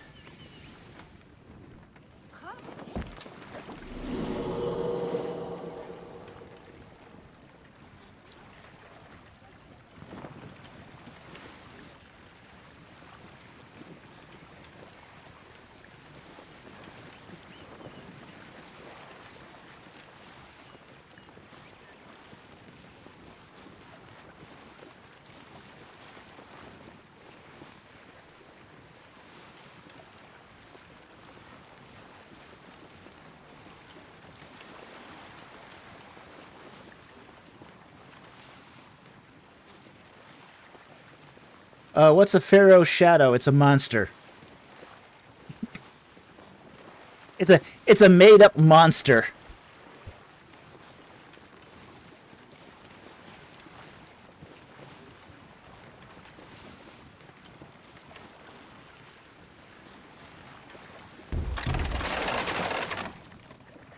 Okay, now we're on the West Bank, and this is where... Ooh, the Theban Necropolis. Ooh. Okay. Now, when I go to Thebes, I spend most of my time on this side of the river. And that's because...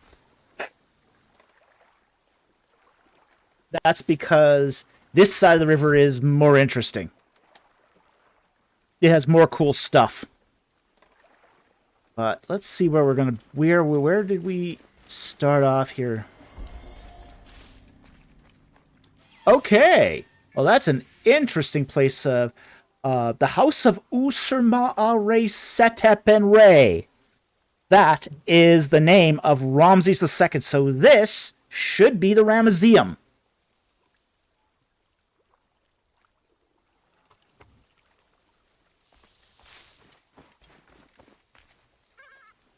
This definitely should be the Ramesseum. And it is... Oh, not more guards. The river did get up very close to these mortuary temples. There is a pylon in front of it.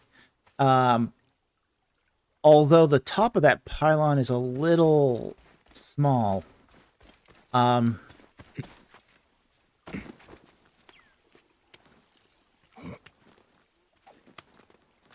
this should be a much taller pylon.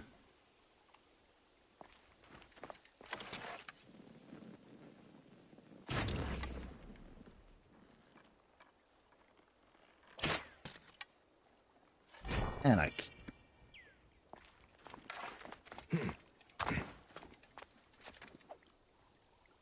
Now, this is a mortuary temple, so... there are things here that should be... We should see certain features here. Like there's a big statue of Anubis as you walk in. So right around here, there should be a big statue of Anubis.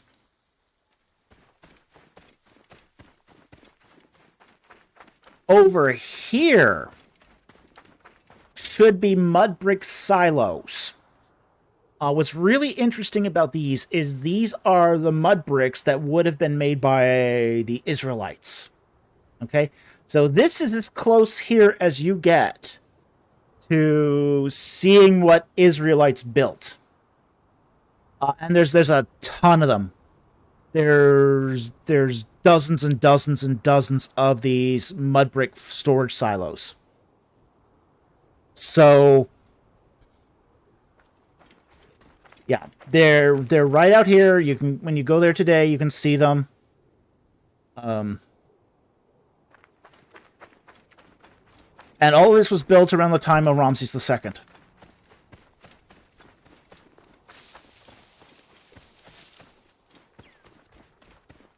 Now, there is a ramp that leads up into the mortuary temple of Ramses II. And there are two sets of colossi. Now, these are some of the biggest colossi in Egypt. It's massive. The head on this thing. Let's see if the head's even comparable. Yeah, I'd say that's roughly comparable to how big it really is. It's really big. And there's a cartouche of Ramses II on the back of the Nemes headdress, as well as one on the arm here. So this should read Ramses II if we go down.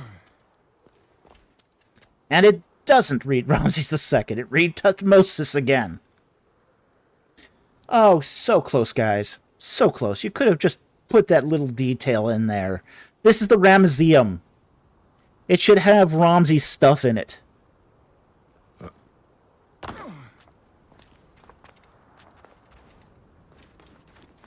More base with the hieroglyphs of Horemheb.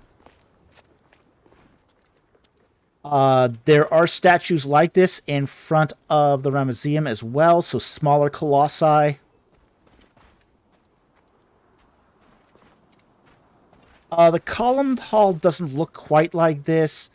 There's another pylon here where we have the Kadesh reliefs. So the Battle of Kadesh is decorated on the reliefs onto what should be basically another pylon. Hold on.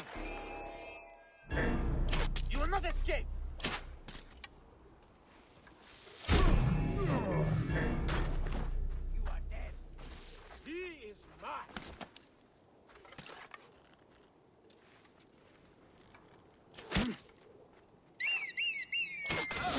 Hey! I've got trouble here!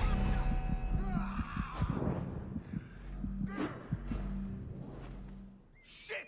Trouble here! Alarm! Ha! Here!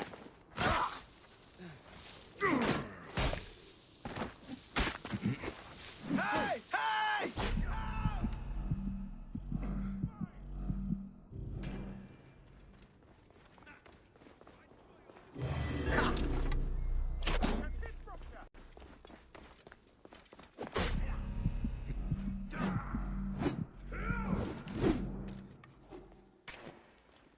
Shit! Trouble here! Alarm!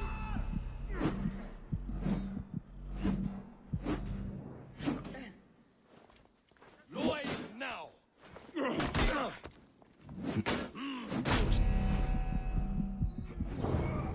fodder! Soon forgotten! You're kicking me. Yeah, I need a lightsaber.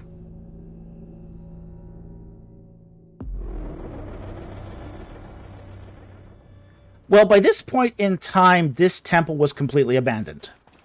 I don't know why they have guards here. There shouldn't be any guards here. There shouldn't be anybody here. This area is off limits.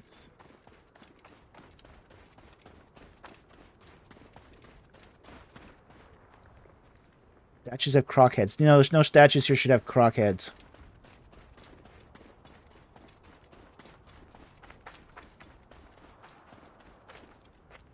Yeah, there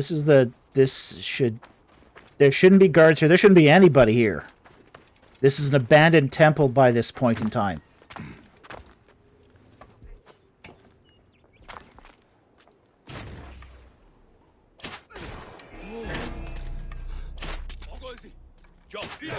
Got you.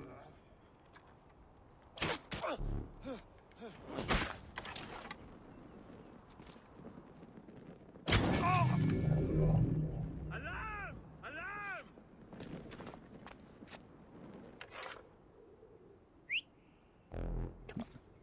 Someone is asking for a final alarm! Over here! Might stay.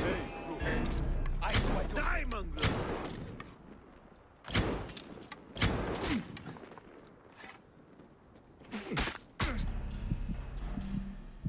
What's your game? Drop it. You cannot escape! There you are!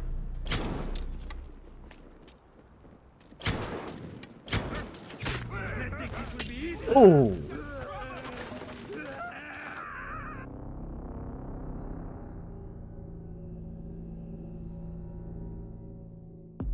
Okay, that's a good question. AT Minutes just asks a member question. Why is the Ramesseum here when Ramses II ruled from P-Ramses? This is where all the kings had their mortuary temples. This is the national cemetery for the kings of Egypt. Okay? So he's going to get himself buried where... yeah, what desynchronization number? 40 at least. Yeah, probably. Yeah, so they're going to want to be... this is where the kings are going to be buried. He's got a tomb in King's Valley, Valley of the Kings. This is where his mortuary temple is. This is where people are going to come and feed him offerings and do their... Gods here are vigilant. Yeah, they're vigilant, but I want to get in there. Because the Ramesseum's cool. Ramesseum's very cool.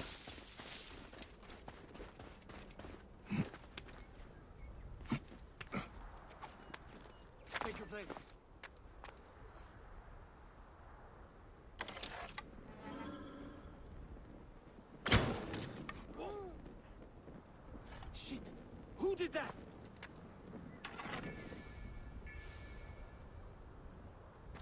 You get the feeling we're not alone. Usually right about this. Stop you, shit! Ah, I will find you. Sometime I must push on. Got you.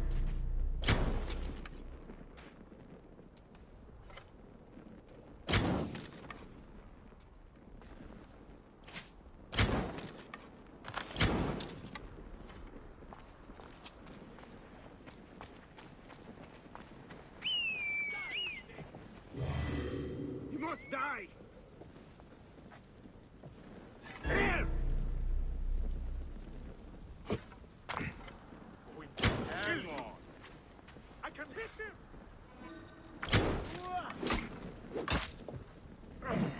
I will swing the bastard!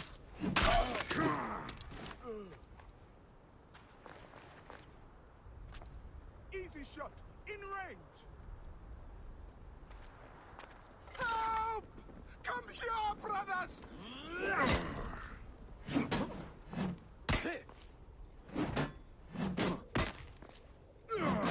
Got a problem here?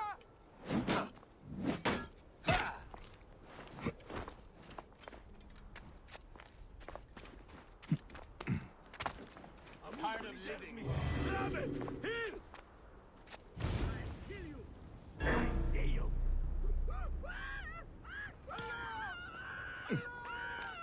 You won't outlast me.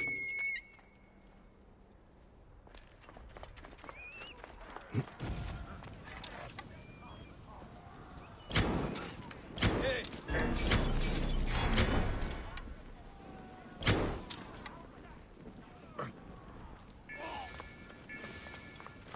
Hey, not going anywhere.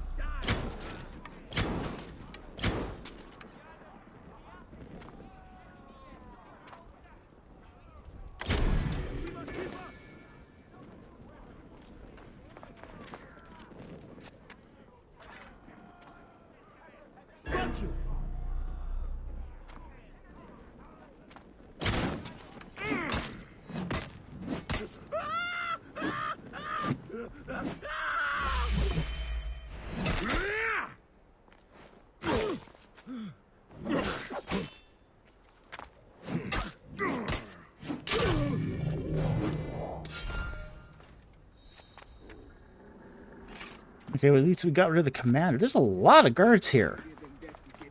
Why so many guards for a defunct temple? Got you now. I can get from there. Lost your senses, man. I would call you a webbing fool, but I'm no liar. I have the bastard.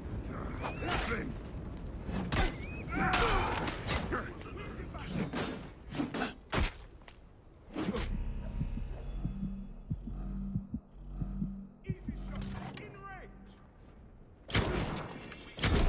Have your touch. I can hit you after that. I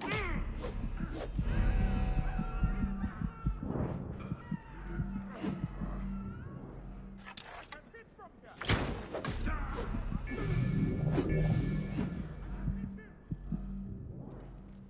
Easy shot in range. I have the bastard. That's oh. Help! I can hit from here. I need to show you.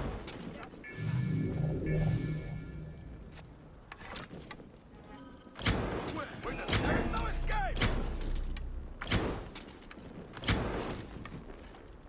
Stop, damn you!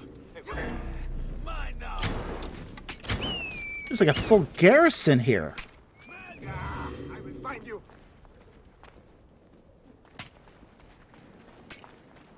Makes no sense that there's so many guards here.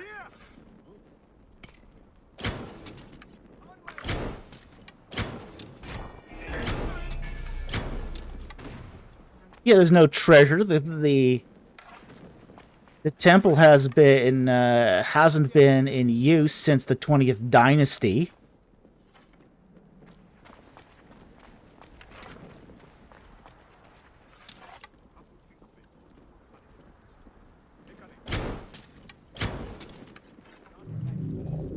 What? Don't know people. What? Yeah, exactly. Are mine.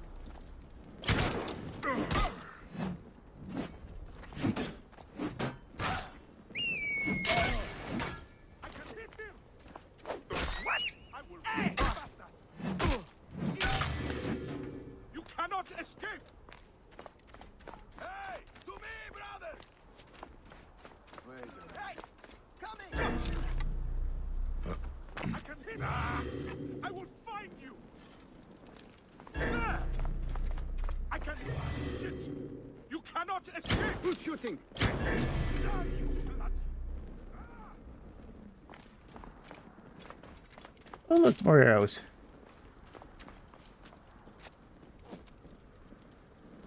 How many more of them are there?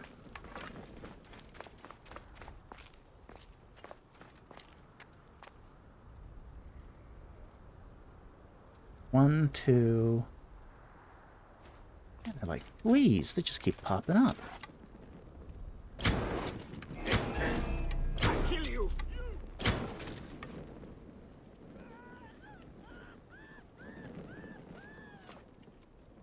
Come on. I have shit. You cannot escape.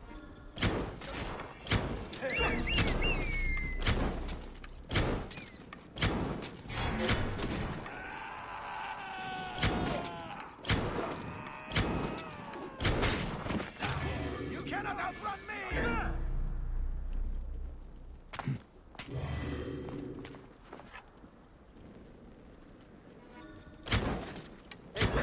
Going to kill you. You're going to pay. Win the bastard. Ouch! Being smacked by those javelins.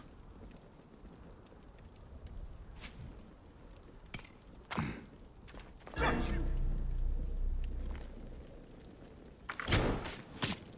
I will bear.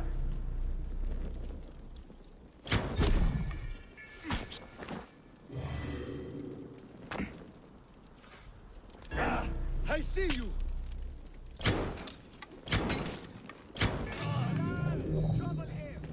Okay, let's get rid of at least both the captain and the commander.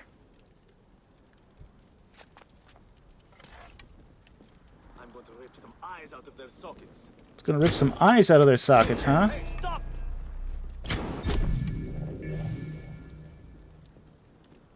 Okay. I think that's most of them. Wow, that was a lot. A lot of soldiers there. Any more hanging around? No? Okay, I think we finally got rid of most of them.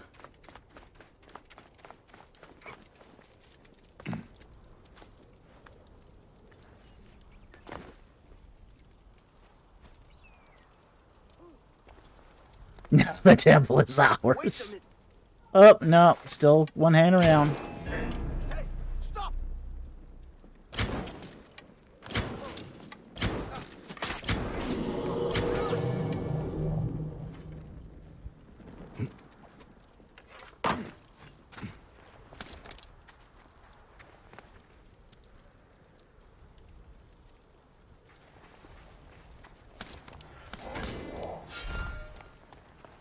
Okay. Let's see if we can... Look. Sender's not available now.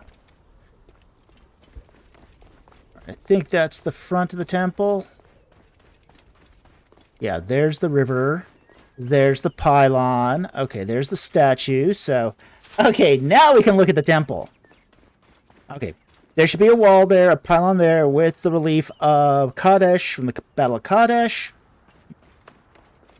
We should then enter into a... civilians or civilians here?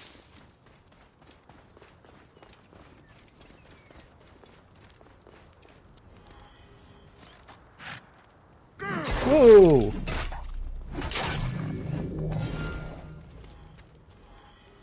Nahi senefru amanach.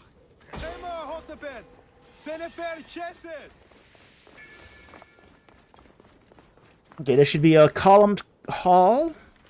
And behind the columned hall, apparently they've kind of done away with the columned hall here. But there's at the back here, there is what's called the astronomical room. And the astronomical room has just some of the most amazing bark reliefs you'll ever see in Egypt. They are phenomenally beautiful. And they're very interesting, too, because it shows 4 barks leaving and 4 barks returning. And some of the barks are different. And one of the most interesting barks that you're going to find in the astronomical room is a bark to Akhmosa Nefertari. And Akhmosa Nefertari was a very important queen. She's the queen of the Thutmosides. So when you talk about the Thutmosides, she's the wife of Amenhotep I, and she's very important figure in early Dynasty 18.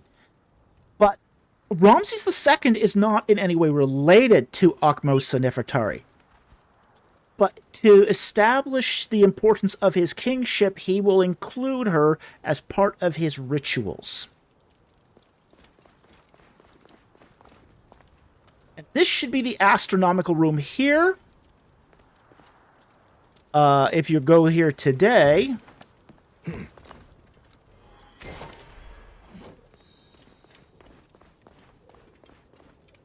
This should be lavishly decorated. Doesn't look lavishly decorated to me. But if you were to go there today, this would be lavishly decorated. It would be some of the most beautiful reliefs you've ever seen. And you will not find a camel in the back here.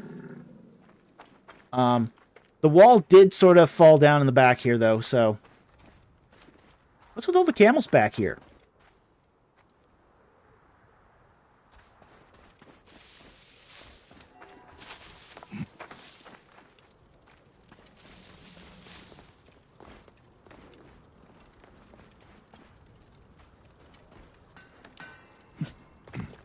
Loot. Loot. Loot, loot, loot, loot. Okay, so they didn't include the decorations. They didn't include the column wall. They didn't include the Kaddish reliefs.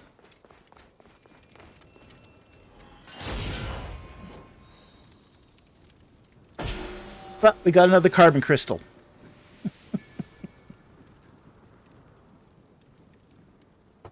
Okay. So, that's the Ramesseum. It's a great mortuary temple. It's one of the best in Egypt. It's a beautiful, beautiful temple. I think it's one of the most underrated temples in all of Egypt. And this didn't do it justice at all. Okay.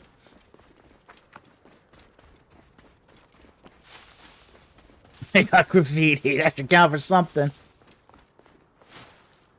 Whoop. What are we doing there? Is there a... There's not a synchronization point, is there? No, no synchronization point here. Let's see what we got here with a map. Doesn't say. Okay, so we're going to go up to here, just at the other end of the temple. Now, if you look up into those mountains, and the hills in the back there, one of the things we should see are a bunch of what's called saf tombs. They look like, almost like, you know how you look at onto the end of a harmonica and you see little square holes? It looks like like the end of a harmonica. And there's a few of there's several of these up in the Theban hills there. And these are the tombs of 11th dynasty kings. They're very, very specific to the 11th dynasty. So we should be seeing saf tombs up there, and I don't see any. Now, where we're going to go next is we're going to go... I'm going to get a horse, first of all. Clear the way! Hurry! I don't want the chariot. Let's get back to the horse. Horses are better here for this. Okay.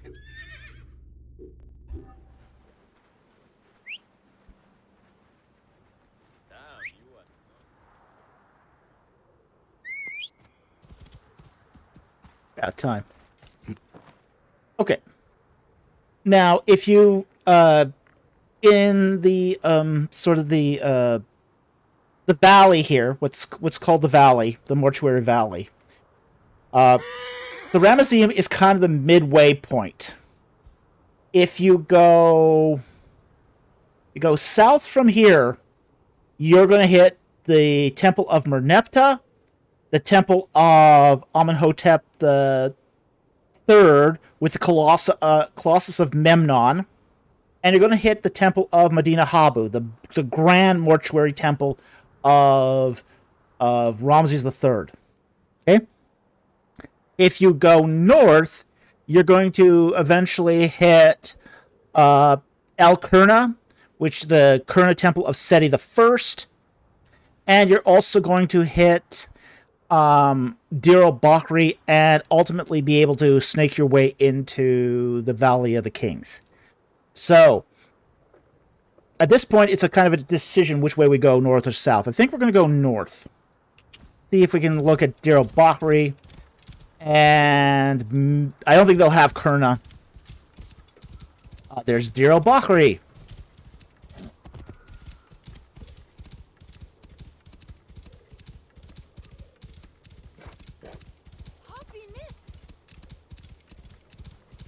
You can walk over the easiest way to actually get to Deir el-Bahari is actually what's called it's through the tombs of the nobles. So you would actually go this way, and it's usually the most efficient way to get to Deir el-Bahari is through what's called the tombs of the nobles. And there's tombs of the nobles all around here, so they're all over the place in here.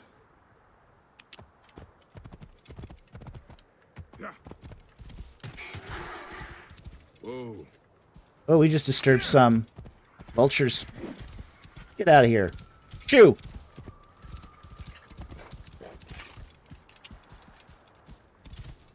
Whoa. Okay, now this is really interesting. The game makers have decided to rebuild here the Temple of Mentuhotep. Now, I'm going to see how accurate this is because I've got a pretty good idea of the layout of this temple. And the Temple of Mentuhotep is really interesting. How far away is he? He's almost those shadows of the pharaohs they're just a long ways away.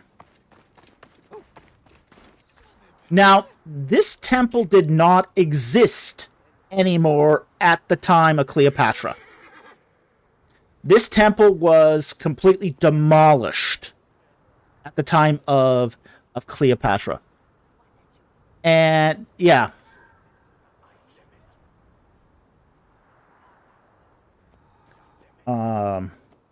AT Ministries asked, was this temple here at this time? No, it wasn't. No, this temple was gone. All the stone that had been used to make this temple was used to make that temple. See, this one's the one of Mentuhotep. That's the one of Hatshepsut. Okay? But, very interesting that they did a recreation of the Mentuhotep temple because it's a fascinating temple. It was unique in Egypt. So it's a real sort of shame that Hatshepsut destroyed it. It did have a pyramid on top, and that is accurate to that temple. That's really cool. I love that. I love the fact. Oh, by the way, this site is closed. As a tourist, you cannot get onto the Mentuhotep site. Okay? I wandered on there and got shooed off by some police. But I got a few. I was able to get onto the mount of the Mentuhotep temple and take a few photographs. But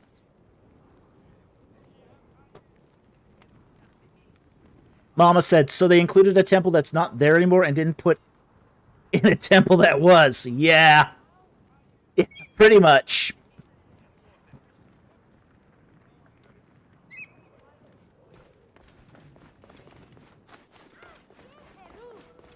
Now, that pyramid is supported by a columned hall. Right where we're standing right now, underneath the floor is a tomb. Okay? It was one of the tombs of Mentuhotep.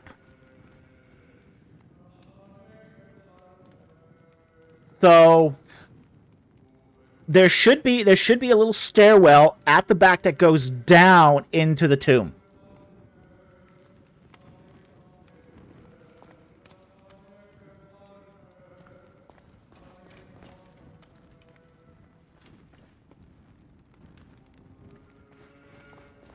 And there's also a inner shrine that goes all the way to the back. So let's see if we can find our way, if there's a way through.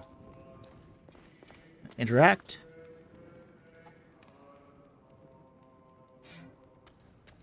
Okay.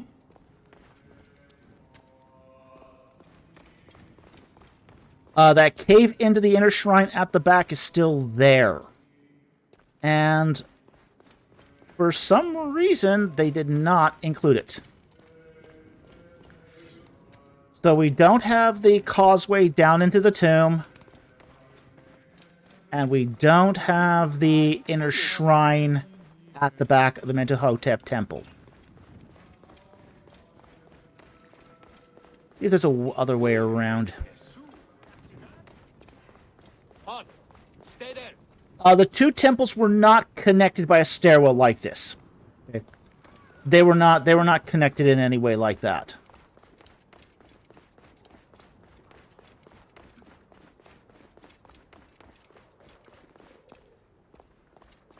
Okay, this is just strange.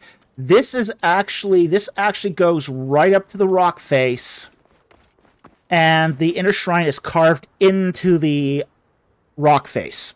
Okay? So there should be an inner shrine that goes way into the back there.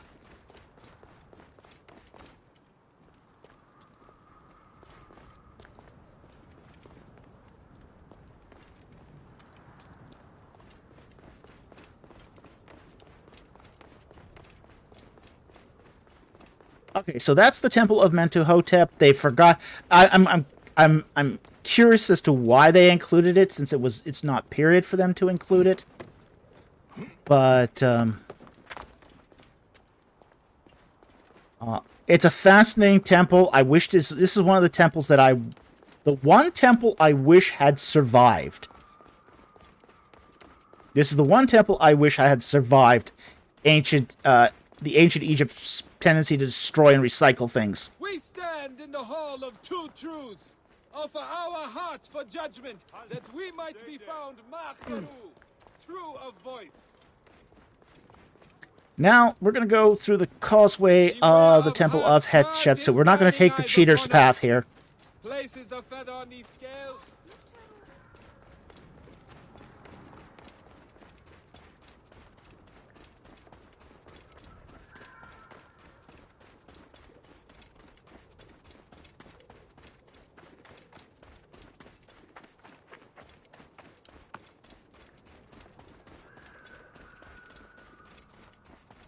That's a little strange. Yeah, this is a bit odd. I am not sure why they have the temple sort of split off. Okay, I think I can see what they're doing here.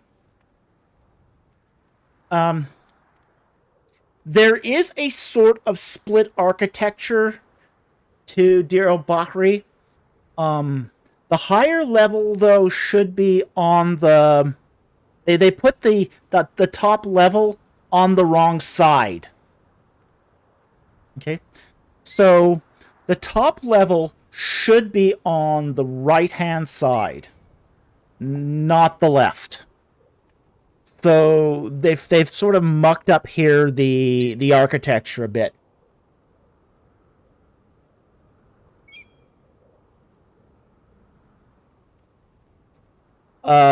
That would, 18 Ministers asks, what's the name of the 250-pound queen? That would be Queen Hatshepsut. This is her mortuary temple here that we're at, which is Deir el-Bahari.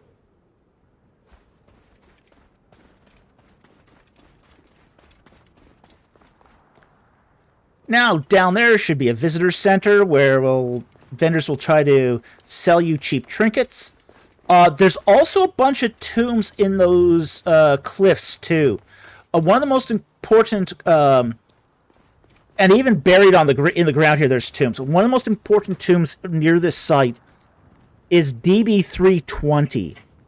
And what was so important about that tomb was it was a royal cache.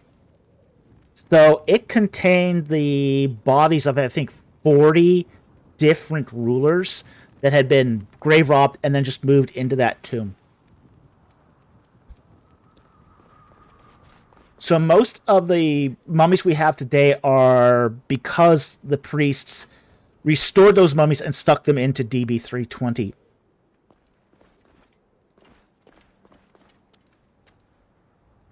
Mekadi wants... Wait, the fat queen from Punt isn't just depicted on one of Hatshepsut friezes. It is the fat queen of Punt is depicted on one of Hatshepsut's friezes, and it's the actual location of that relief is on the bottom floor here. It's on the bottom floor here, right around there is where you'll find the Punt reliefs. Now, the thing is that Hatshepsut herself was beefy too, so, you know. But we have to understand, though, that being of a woman of girth back then was not a bad thing. It was a good thing. It showed that you were attractive, you were wealthy. All the things that are good would come with that sort of image.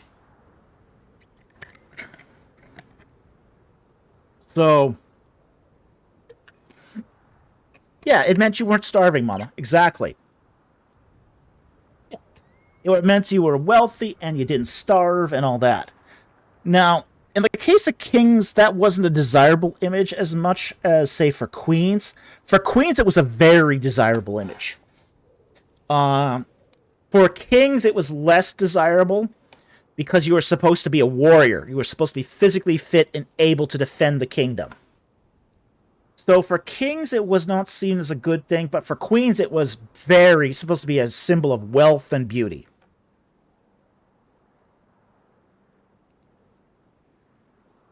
Okay, so we go along here, and there's a few reliefs and rooms here down here. This is again where you find all the punt reliefs.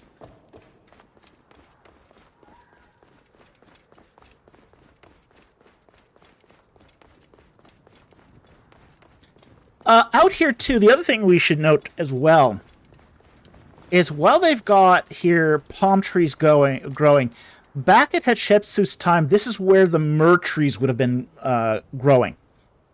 One of the things they imported from Punt was a bunch of myrrh trees, and they planted them out here in the desert. It did not make those trees very happy. They didn't last long.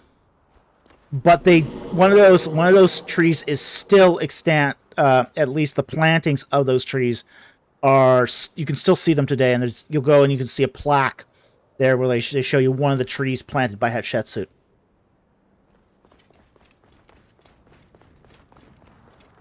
Bomb Papa's Basement. Hi everyone, first time here, finally made. Well, glad you could join us.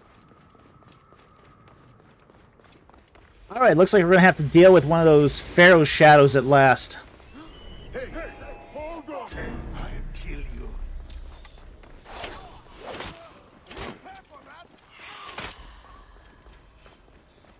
Why don't we let the soldiers deal with that guy for a bit?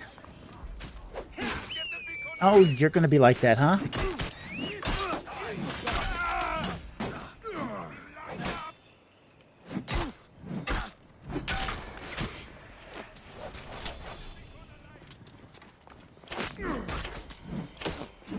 There's some guy up there. I'm going to get him before he calls reinforcements.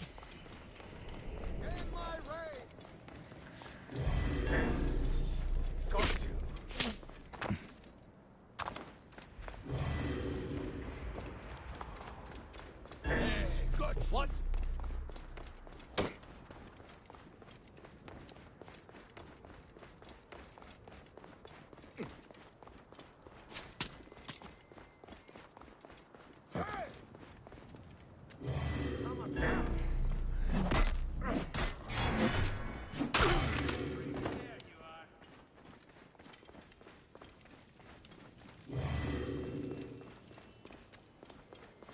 Wait a minute.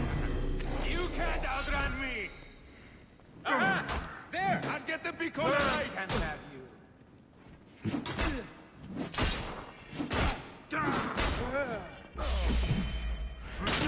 Trouble here! I want to get that beacon guy. I have a shot! Go.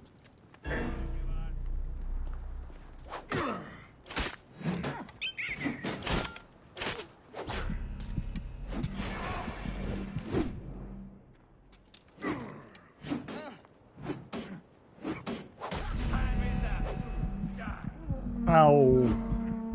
Can stop the beacon guy.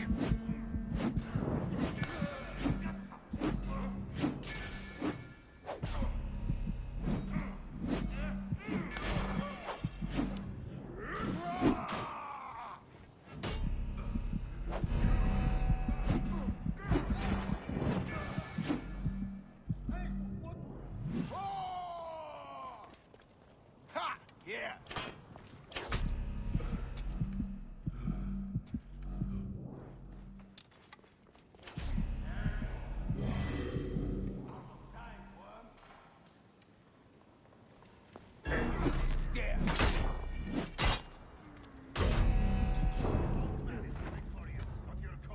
Desynchronization.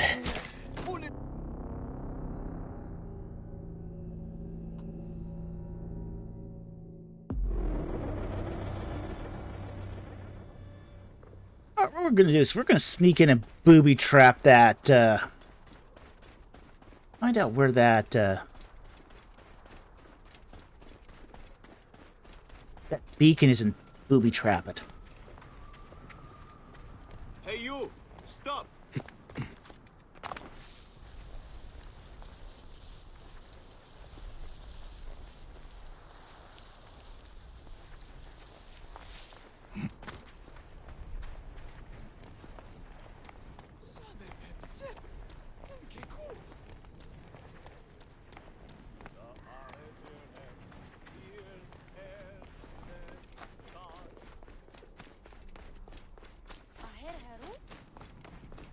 We stand in the hall of two truths.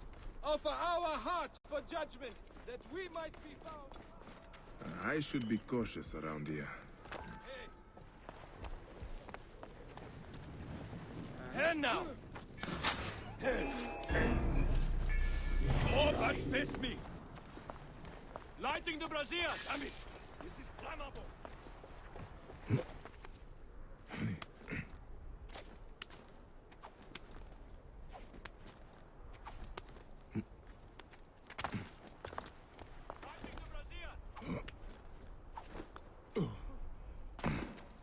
Oops, not where I wanted to be. Die, baby!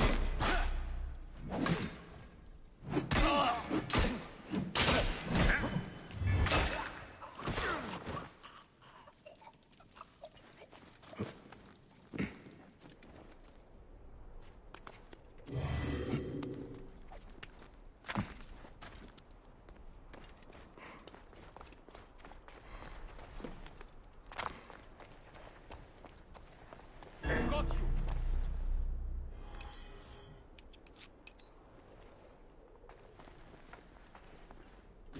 Got you now!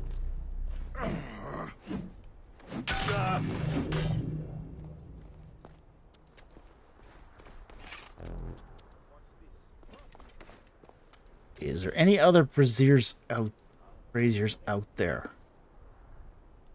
I don't see any more braziers, but there could be others.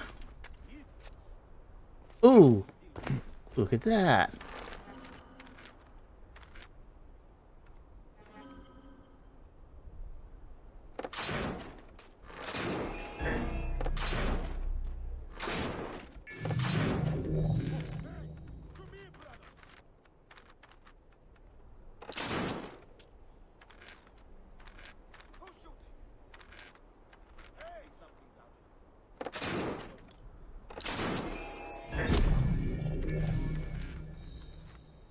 Okay. Wait for him to come out. Maybe we can get both captains here.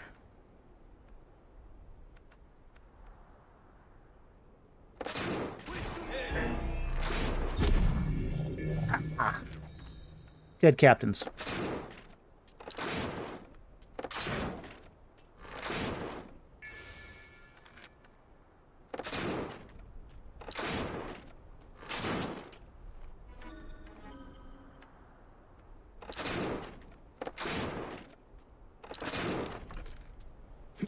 Out of ammo.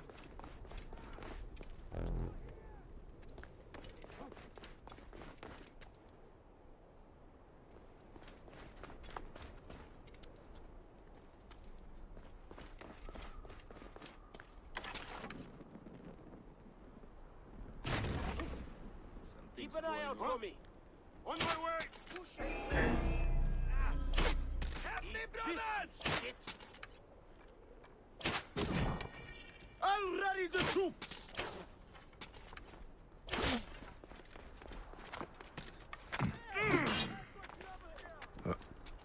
I'll kill you! Target in range! In range! Target in range! You won't lose me!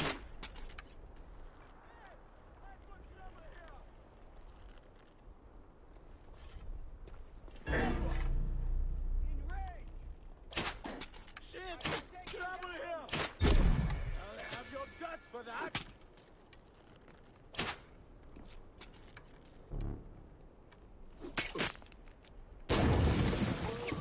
really are improving quickly. Stand and face me, damn it!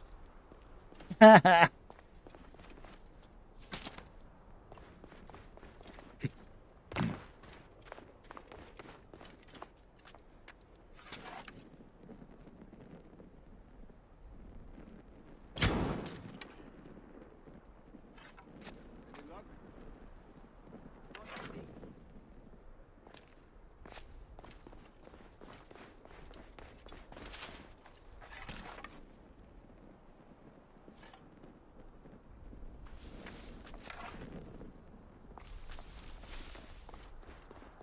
Okay, out of ammo. No ammo on the big gun. Eat this, shit!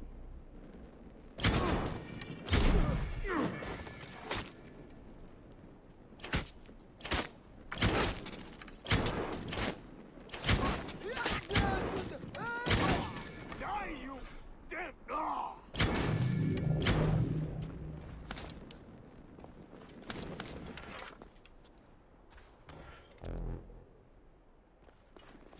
Okie dokie.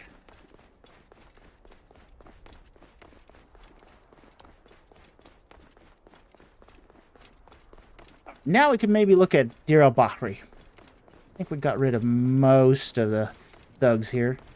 Wait a minute! No, not all of them, unfortunately.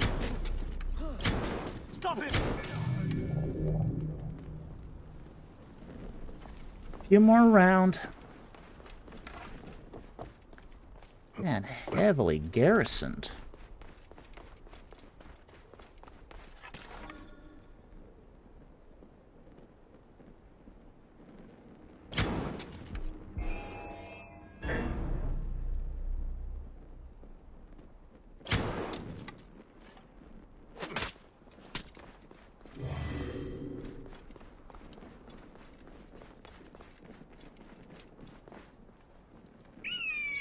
Okay, I'm not sure what all this is doing up here.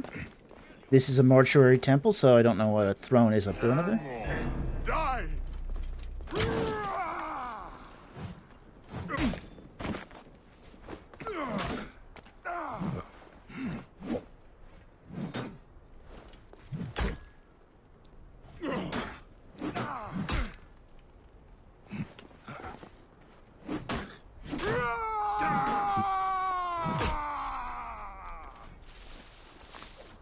Where do you think you're climbing up to, you shit?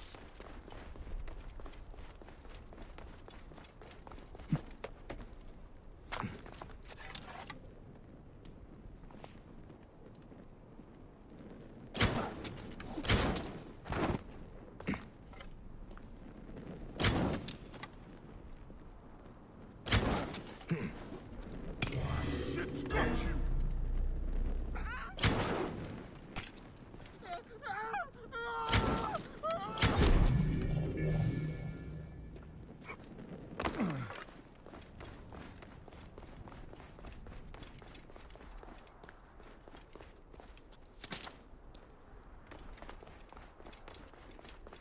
Okay.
I'm doing pretty good running.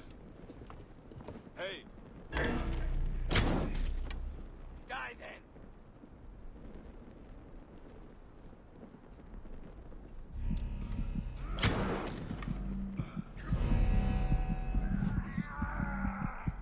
Run, run, run!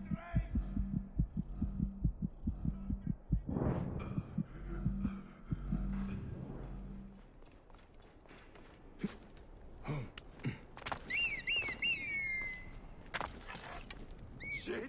What's gonna do?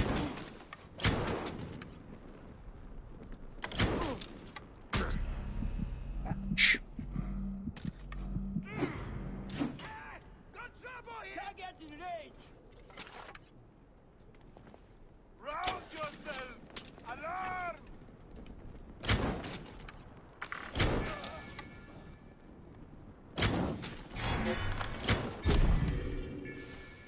Okay. Man, I do not understand why they have these places so heavily guarded. Kill you!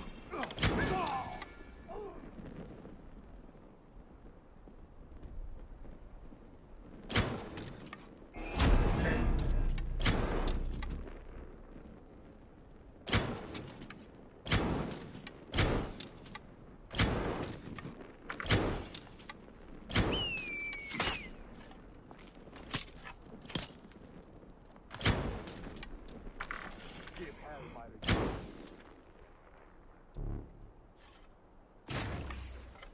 Got him lined up. Target lined up.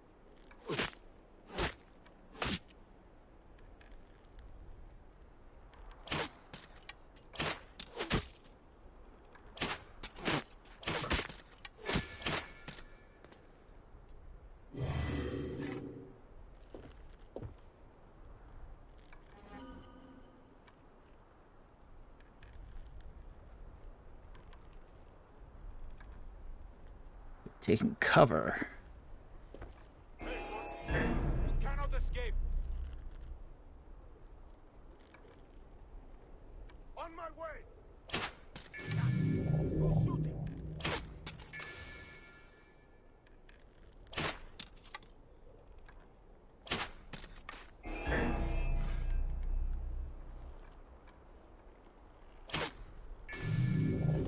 Alrighty.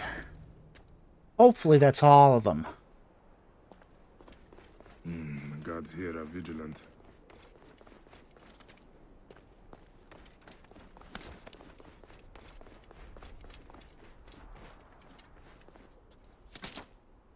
Alright, not all of them. Well, but enough of them. Enough of them that would continue the tour.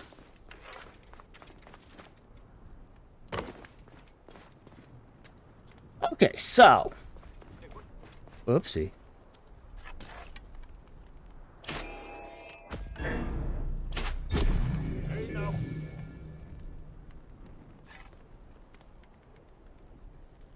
Hey! Get him!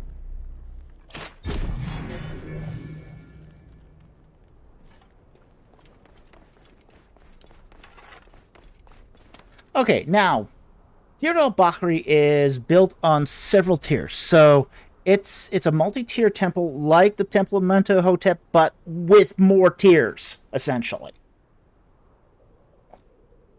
It was designed to be the most splendid mortuary tomb or temple ever built.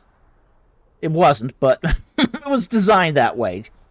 And it's still considered to be a masterpiece. Now, we've already talked about the point reliefs on the bottom level. There's a second level with more reliefs in here. Again, you're not going to see any of that because they didn't put them in.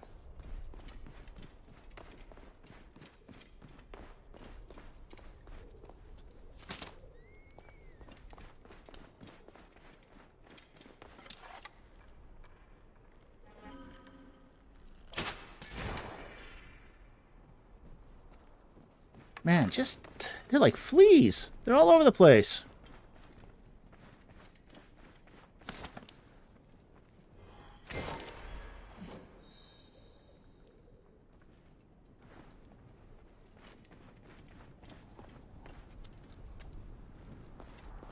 And some more arrows. The ammo's full.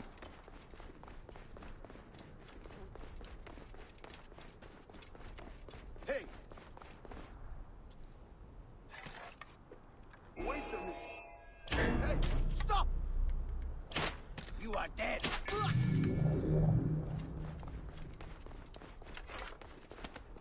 Right, and then you got a upper level here. And these statues of Hatshepsut are period.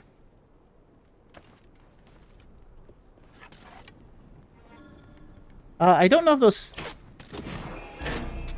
Let me just deal with big and ugly here, and then we'll get to... Alright, let's take a look at those sphinxes. Yeah, they look like they put falcon heads on those sphinxes. Not period. You do not see sphinxes like this in Egypt. So, that's not a thing. That's anachronistic. Okay?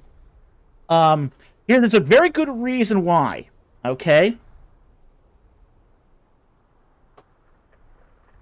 Yeah, our scope's historically accurate. No.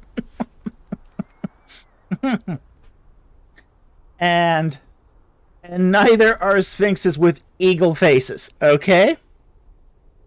I only know of one statue in all of Egypt that has the head of a bird on it, which is sort of prone like this. It's not a sphinx. It's what they call it, a griffin, but it's very strange and it's very unusual. And it's in the Cairo Museum. I took a picture of it because it's just really, really strange. It's got, like, feet of a chicken. Really odd. But Sphinx are... We should explain what Sphinx are. They are the symbols of royal power. Okay? So, almost all Sphinxes are going to have the lion of a body and the head of the king. Okay? Now, in the case of, say... Amun-Re, where you have those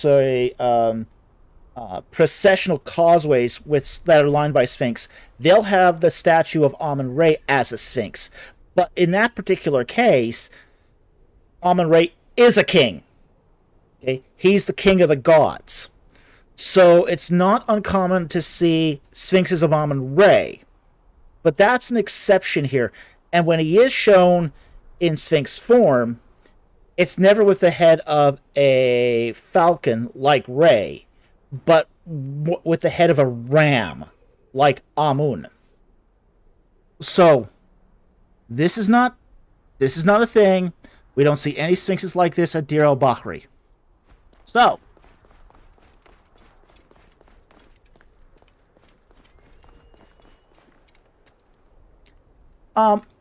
no, because they wouldn't have a sphinx. They wouldn't have a head of a falcon for a horse. No, not on a sphinx. Again, this is a demonstration of royal power. Okay, so while Horus is the god of kingship, he's not the power behind the throne.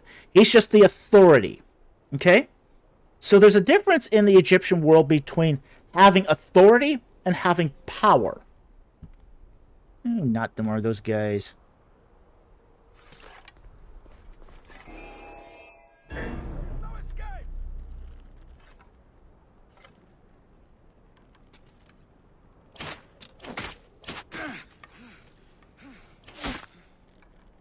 Alarm!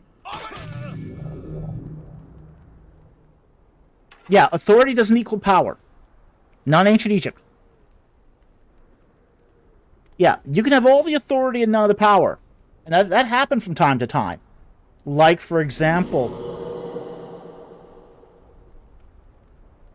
there's like, for example, at the end of the Old Kingdom, kings had authority, but they didn't have any power.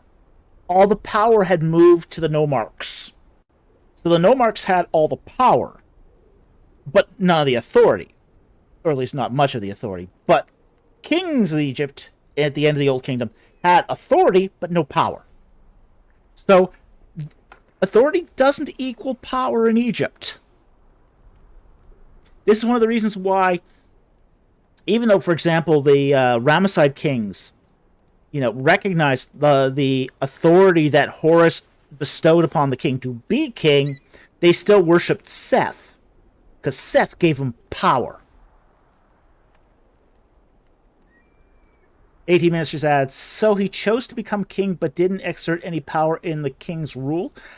It's more that they didn't, at the end of the Old Kingdom, they didn't have any power.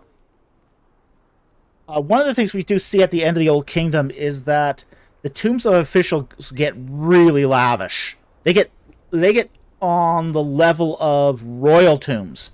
That lavish.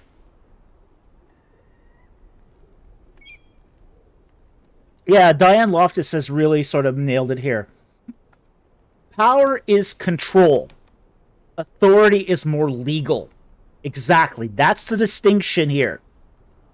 So, a king can have legal authority and yet no control over the situation. And that we do see this happen from time to time in Egypt. Yeah, it's very well put. I agree with Mama here. This was very well put. Explained it very well. So Horus will give a king his authority, but not his power. Power comes from the other gods. Okay, so we're at the top tier of Deir el-Bahari. Now, there should be a shrine going into the back, into the mountain. I've been in this shrine. So, they don't have it always open. It's only irregularly opened. But it's still pretty cool when you can see it. I'll give it that. Alright, so let's go in here. We got a bed there. Why do we have a bed there? Okay. This could be the funerary bed. The bier. Although this has a seat on it. So, not very likely. I don't know. Why does it have a seat? Kind of strange.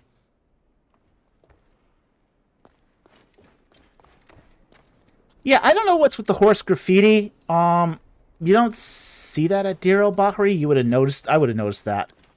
Yeah, I don't know what's with the graffiti.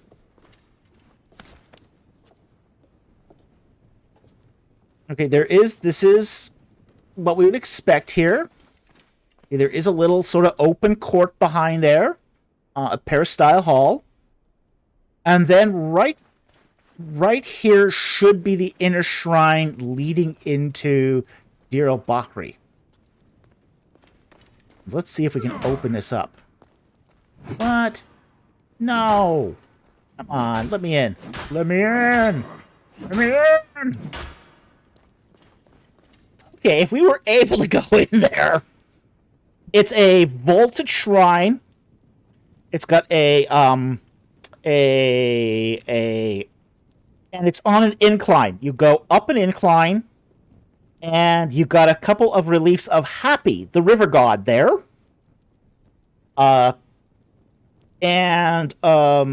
much has survived of it, but it's still worth seeing. And at the very back of the chamber is a shrine to Amun-Re. Okay? So, they feel cheated! Yeah, one in! One let me in! Alright.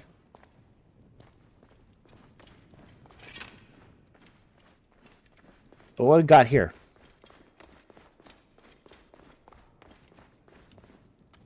There's no passage through here. Just saying.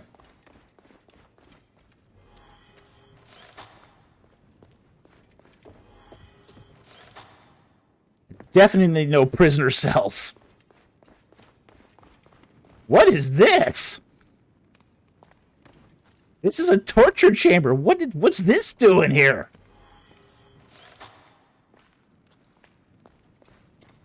They're roasting this guy alive here. Or dead. He looks like he's dead. Egyptians didn't do this. Not Egyptian.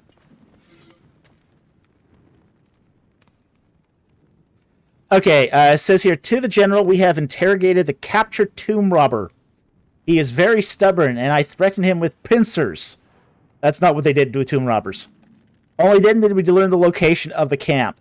It's in the northeastern part of the valley if you want to send some men. Yeah, They didn't do this to tomb robbers. They beat you. And they beat you. And they beat you some more. That's what they did to tomb robbers. They didn't torture. They didn't do this. They didn't go to these elaborate lengths to torture you. No, they just beat you. They first beat you before they questioned you, and then they beat you after.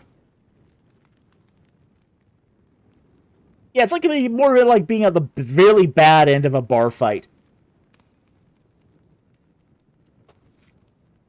But they didn't torture people like this. This was not their style.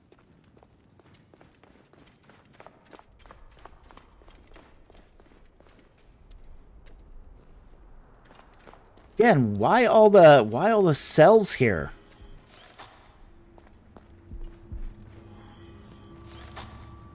This is so not...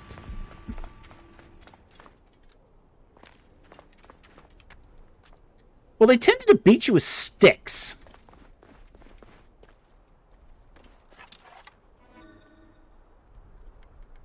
Hey, who shot? What? Tell us this game.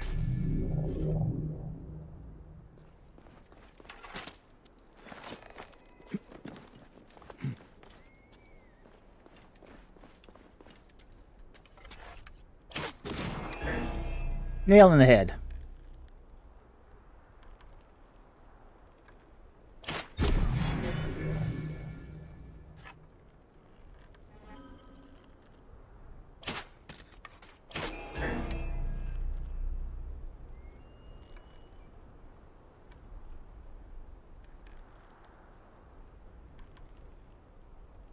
Guy's fidgeting a lot.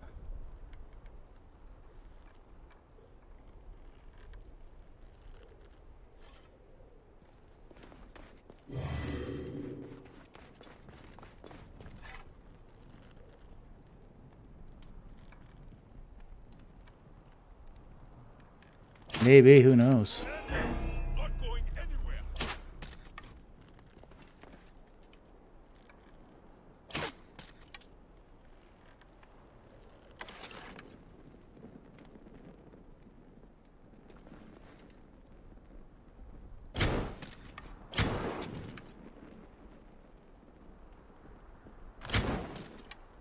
Setting fire to all that opium.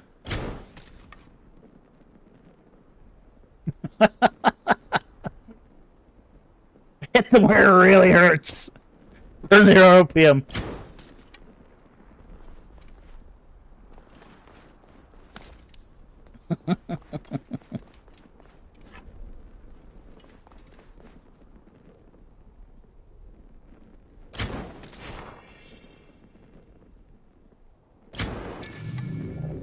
There we go.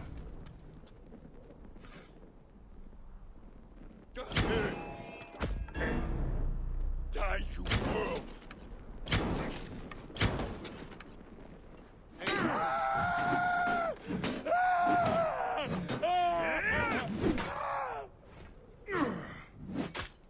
Die, maggot.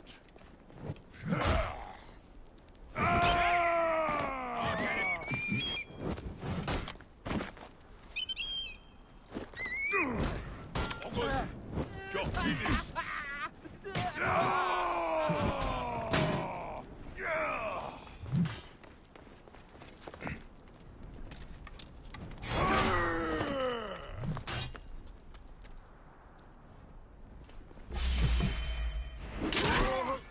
You're going to pay.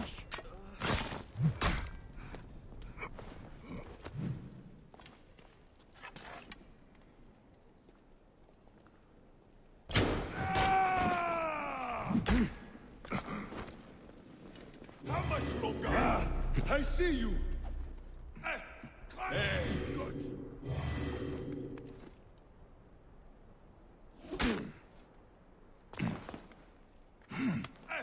Climbing there.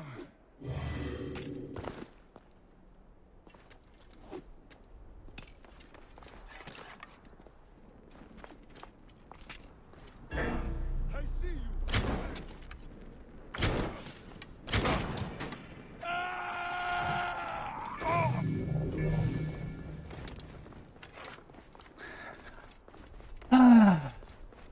All burnt up. Okay. Make sure we're on the right half of the temple here. Okay, now we're on the high half here, which should be on the other side, but let's talk about this one anyway. This is in the wrong place, but this is what's sometimes called the Mamisi of Hatshepsut. It's got the birth reliefs for Hatshepsut. It also's got a lot of war scenes. So it's a very interesting part of the temple, even though it's clearly in the wrong place.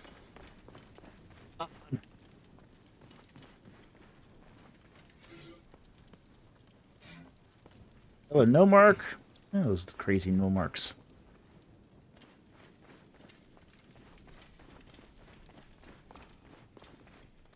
Any more loot? Should be getting loot.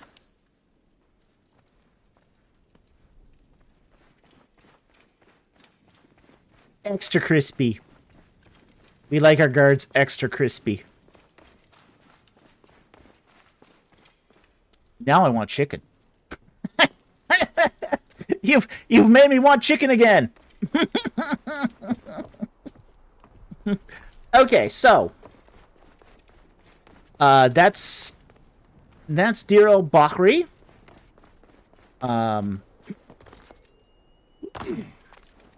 Yes, the Mamisi should be on this here, but instead we've got a prison for some very strange reason that escapes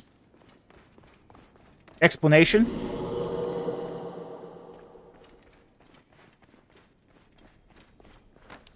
Loot. Kentucky Fried Cleric.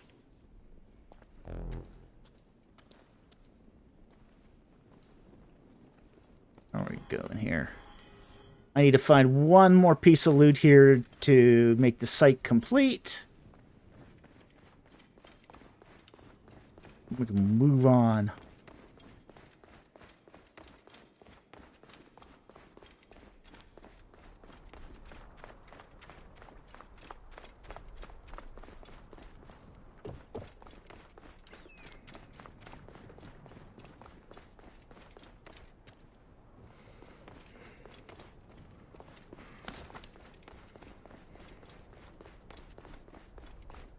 I don't think it's any up here. Nope.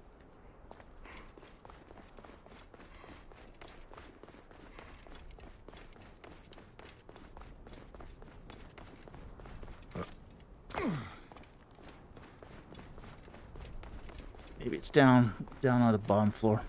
Is that a dead animal here? Mummified. Looks like a mummified gazelle. Okay, they did mummify animals.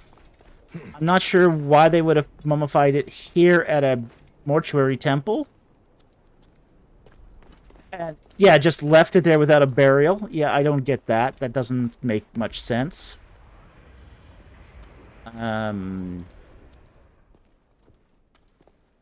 More cool ritual furniture, a shabti box. Ooh. Ooh, and this one does have shabtis in it. Look at that. Wow. First time we've seen a shabti box with it which contains shabtis. Awesome. What a concept. AD Ministries, what if it rains? You'll get gazelle soup that way. Laugh out loud. Not the good kind. Oh yeah. It'll go all gooey.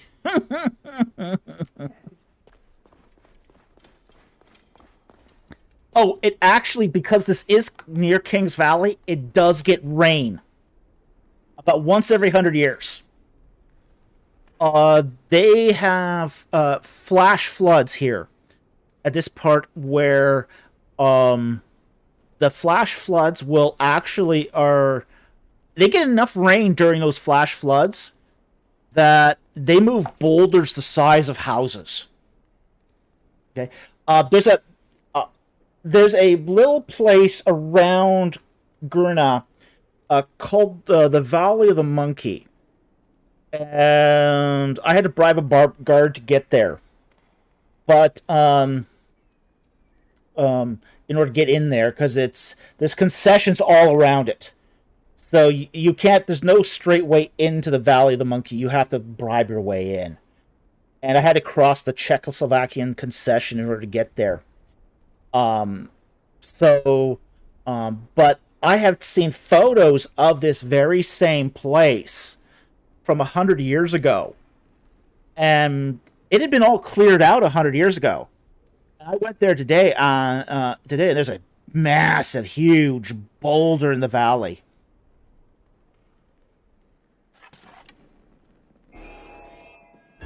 That was caused by the rains. Most of the tombs of the valleys of the kings were filled with debris that was caused by flooding. This is why when you go there today, you'll see these little short walls around the entrances of all the tombs. That's to prevent flooding.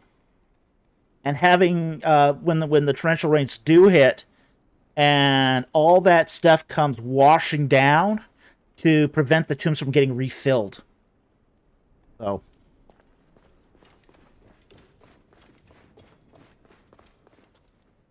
Here?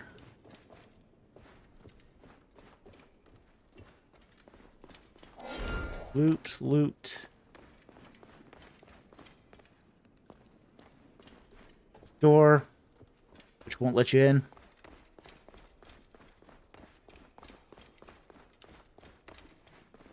What do we got here? Oh, look at that. We got another tiger rug. Siberian tiger rug. In the middle of Deir el-Bahari. One thing about temples, nobody lived in them. It was miserable to live in a temple.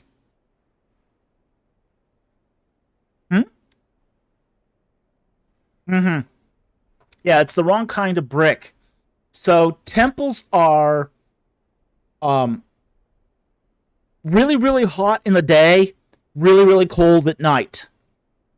They're miserable to live in. You do not want to live in a temple. So no one would do this. No one in their right mind would want to live in a temple. So to have a fully furnished apartment here in the middle of a temple makes no sense. Would there be animal skins in a temple? I thought only jaguars were allowed, and that's by the high priests. It's actually by the sem-priest. And the only animal materials that are allowed in temples is that badge of office, that leopard skin that was worn by the sem-priest. High priests didn't wear the leopard skin. Okay, the high priest just wore linens. Only the sem-priest wore the jaguar, or sorry, not the jaguar, the leopard skin. And interestingly enough, they would make fake. There wasn't enough leopard skins to go around for all the sem-priests. So they would make these counterfeit leopard skins. They'd basically take cowhide, no, they didn't remove all the hair off the cowhide, but they would tan the hide, and then they would make a leopard print, an artificial leopard print on the cowhide. Yeah, one of those was actually found in the tomb of King Tut. He had 2 leopard skins for the sem-priest ceremony. One of them was real leopard skin, the other one was a fake. Yeah, faux fur. Faux fur is period. Yep.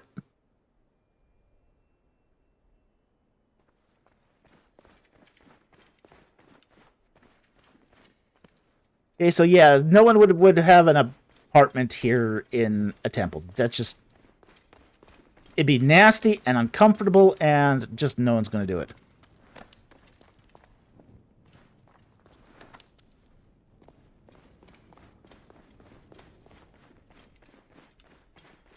Okay, so not on this level.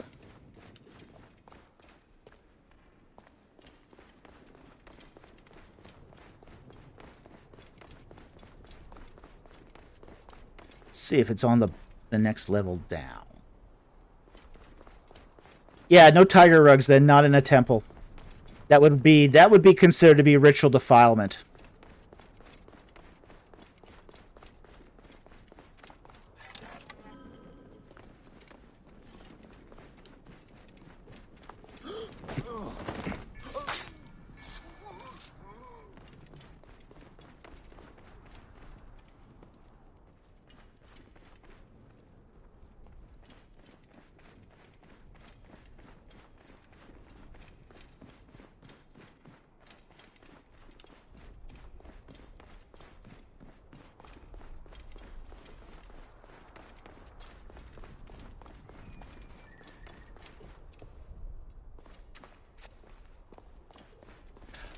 It wasn't uncommon also to have building supplies at a temple site because you would have to do repairs from time to time. So, oh, this is precious. Okay, let's talk about this. This is not something you'd find at a temple, but it is something you'd find in a house. These are toilets.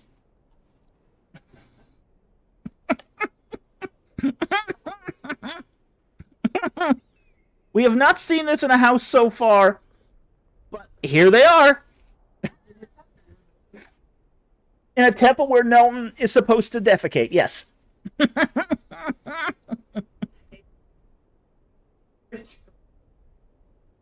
Ritually pure toilets. Yes.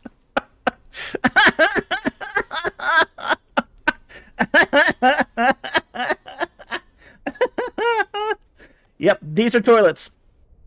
The way they work, and Falk smash, yeah. We're not gonna do that. The way they worked, and some of them did not have wood seats like this. Some of them had were ceramic. Okay. They basically, what you would do is, you see that slot underneath? You would put a pot there. Okay? You would put a pot there. You would do your business on... This is only in the seated position. Okay? And then you would take the pot out and you would throw it out. It's an advanced chamber pot, yes. It's a chamber pot with a seat. And Egyptians did have indoor toilets. Okay? Herodotus once mentions that Greeks ate indoors and did their business outdoors, but Egyptians did their business indoors and ate outdoors. Would you reuse the pot? Yes. Yes, generally.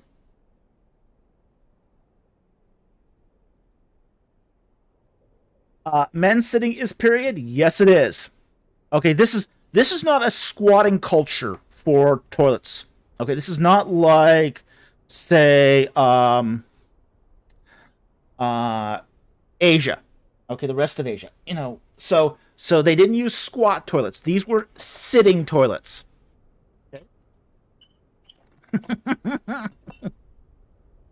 Now, you go to Egypt today, and they've got squat toilets. Ugh. And I'll tell you this right now. If you go to Tanis, and we will probably be going to Tanis on the... be prepared for this. Okay? They use squat toilets at the visitor center at Tanis. They don't have Western toilets.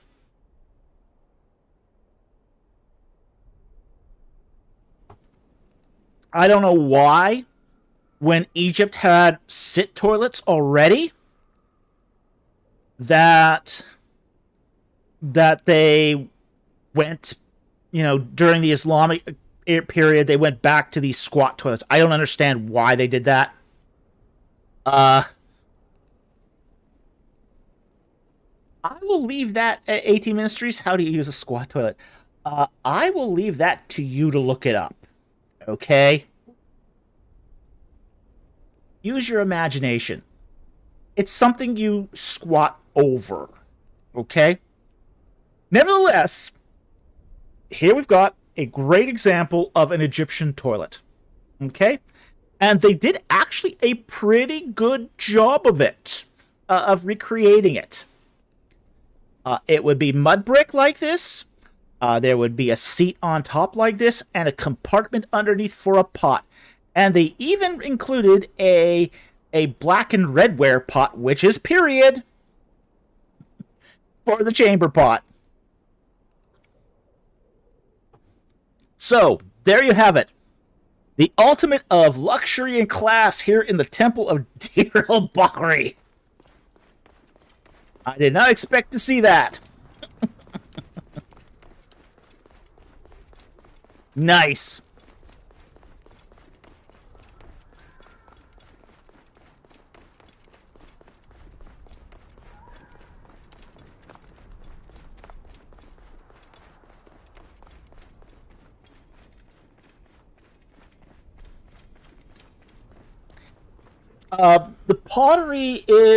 The pottery shape is period. The design is actually a little on the old side. Okay. Red and blackware is actually an old kingdom pot. Okay, so it's not quite period, but at least it's Egyptian. Oh, not more you guys.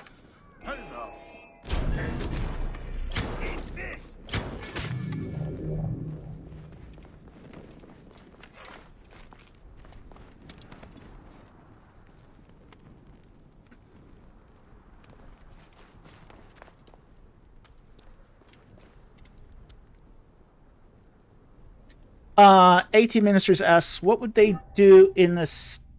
Oops. What would they do in this temple since it's a temple for a dead person? They would feed offerings to the dead. Okay, so this is where, let's say you... since it's a temple for a dead person, there's no burial here. At least there's not supposed to be.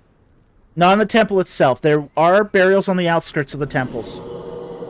But those burials are sort of satellites to the temple itself. The temple itself is supposed to be a place where you give offerings to Hatshepsut. Also, it's also combined with Amun-Re worship. So, if you were to give a offering to Amun-Re on Hatshepsut's behalf, it would be a blessing to Hatshepsut. So that's what they did at these mortuary temples. There would also probably be a sacred bark in that temple, to which they would be that Hatshepsut's cult statue would be a part of as well. At least it's not Islamic pottery, yeah.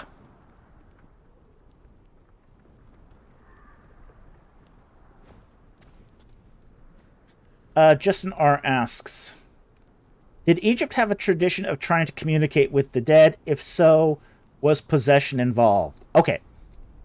Yes, they had a tradition of communicating with the dead and trying to communicate with the dead. Possession was never involved. At least it's not as far as we know. There's no record of possession being involved with communication of the dead. They did believe in ghosts, like every ancient culture and every culture in the world does. They believed in the afterlife. They believed the spirits walked among them. So you could be walking right next door to the spirit of your mother or grandfather. And they would frequently try to communicate with the dead. So that was normal. That wasn't unusual. That was not seen to be unusual in the slightest. It was absolutely normal in ancient Egypt to try to communicate with your dead ancestors. Completely normal to do this. It was what? Yeah, they would try to ask their ancestors, well, where did you bury the family wealth? Or there's one really interesting letter, where a husband talks to his dead wife and asks for permission to spend money to relieve his hard labor by buying a carrying pole so he didn't have to work as hard. I mean, it's a sad letter. I mean, it's one of the saddest letters I've ever read. I mean, she's dead. She's been buried. She's apparently had a very good burial. He apparently didn't spend, he didn't penny pinch on her burial. But she's got special boxes in her burial. But he's got to ask her for permission to to spend money. Hmm?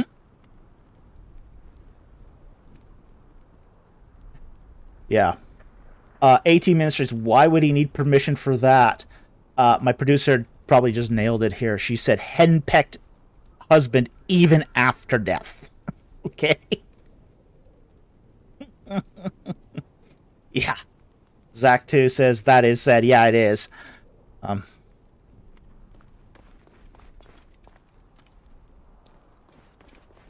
Yeah, well, yeah, that's true. My producer says some of these things are funny, but some of them are also sad. Yeah. Justin R. How do you go about asking the dead for permission? You write a magic spell.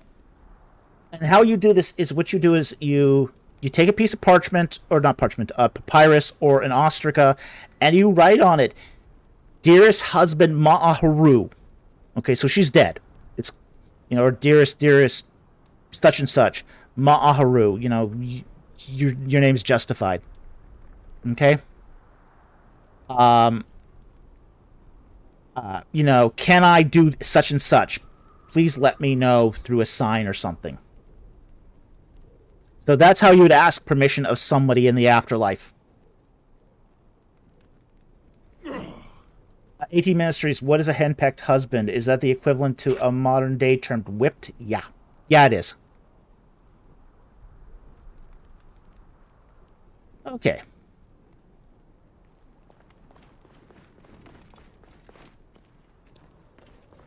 Gonna go down a tier here.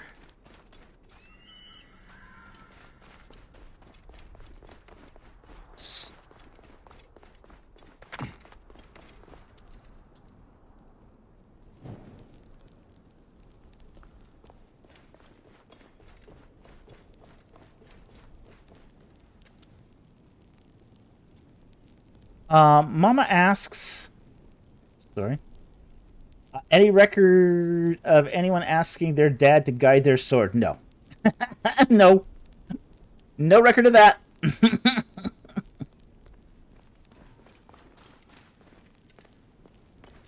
Although you might have some people asking that of Montu.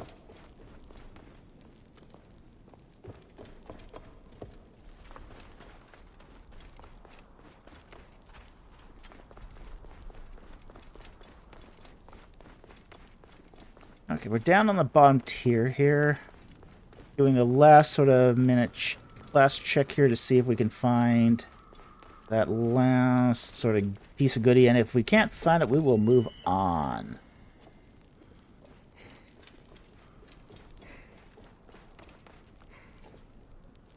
Goodies.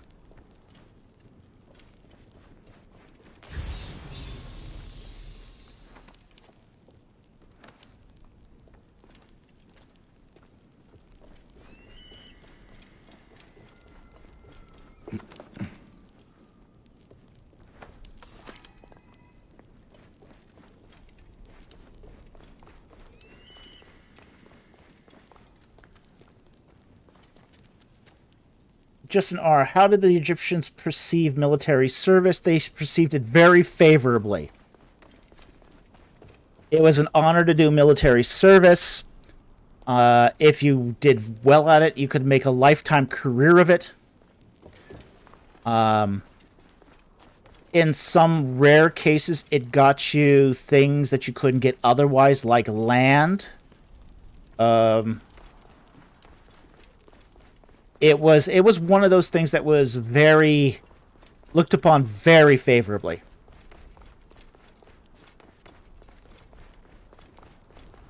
Princess Bride reference not caught. Nope, sorry.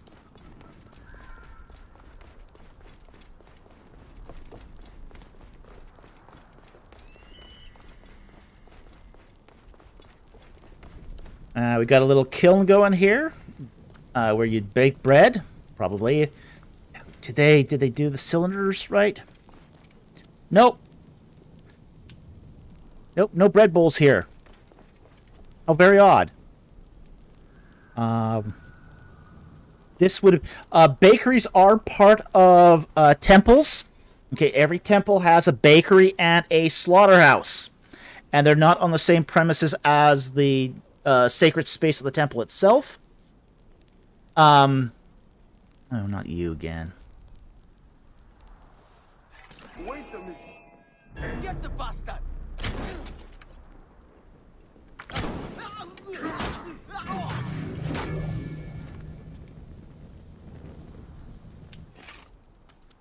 Okay, so there would be bakeries to make bread for bread offerings, and they would use these these stoves, these kilns, for baking bread. And the bread bowls are long, tall cylinders, and they would just stack them inside of the oven. So they'd be like honeycombed inside the oven, and then you just light the fire underneath all these cylinders of bread. And it would break the bread, and then, when you want to eat the bread, you smash the cylinder. You pick out the pieces, and you eat the bread.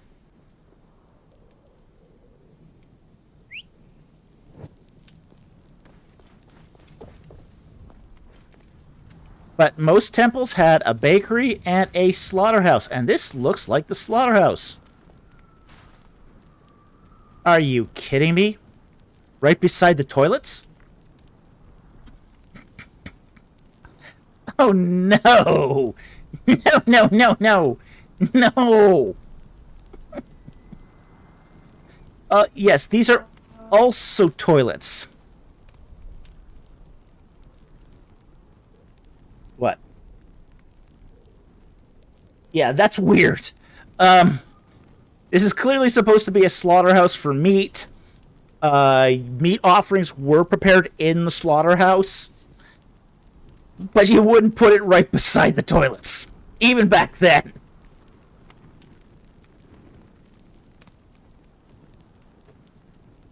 Yeah, those are not ovens, and those are not stoves. Okay? Those are toilets.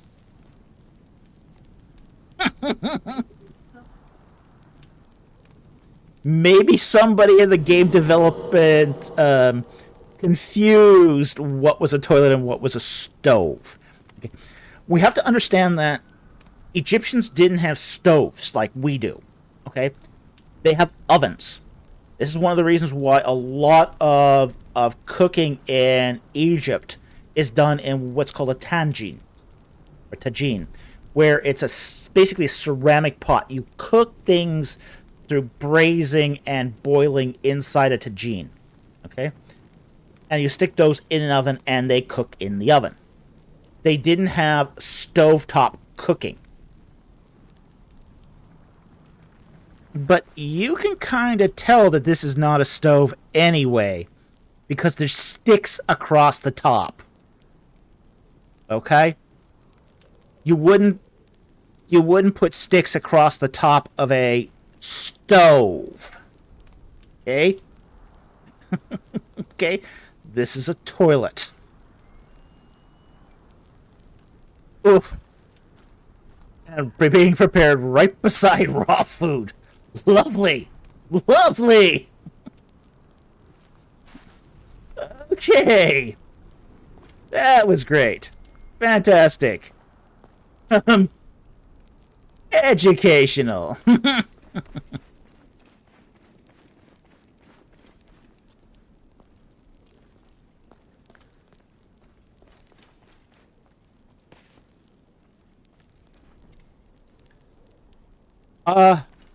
Okay, this is actually interesting.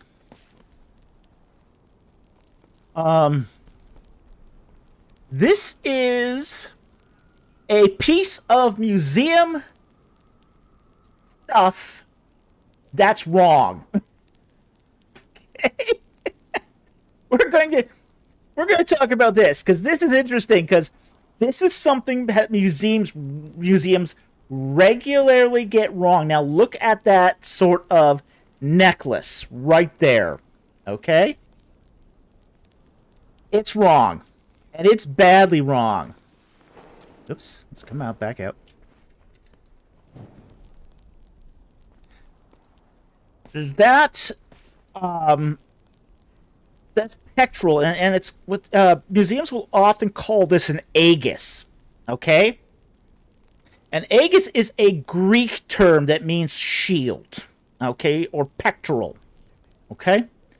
This is not an aegis. It is the figurehead of a sacred bark. It was never worn on a person like a necklace, okay? What happened was you got these museums who mistook these figureheads, these bark figureheads, for these sacred, these supposedly pectoral amulets, okay? But they were never worn on the chest. They were never worn on the person. They were always on the front or the stern of a sacred bark, okay? But this is what happens when classicists do Egyptology, okay? Yeah, it's somebody's idea of an ephod, or at least what would be the Greek equivalent. As I said, they call it an aegis. But you can go to these museums all over the world and see, oh, it's an aegis, aegis. But it's not. It's a bark figurehead. I mean, these are not even practical for use as something you would wear, because they got a socket behind them. They got a big socket that sticks out that would poke into your chest. So it's like, oh, classicists have made some fabulous errors when it comes to dealing with Egyptian materials. But a lot of classicists run museums. They are the very few museums in the world have Egyptologists that actually run the Egyptian exhibits. Almost all the major museums in the world have classicists running the ancient world exhibits. So, and the few Egyptologists that do run exhibits or are directors of exhibits are not going to change what their predecessors did, just because it's just too much work and too much bother. You know, they'd rather do other things than deal with the politics of making things right. So, a little bit of classicist messing up there. Hey, hold on. Join the dead.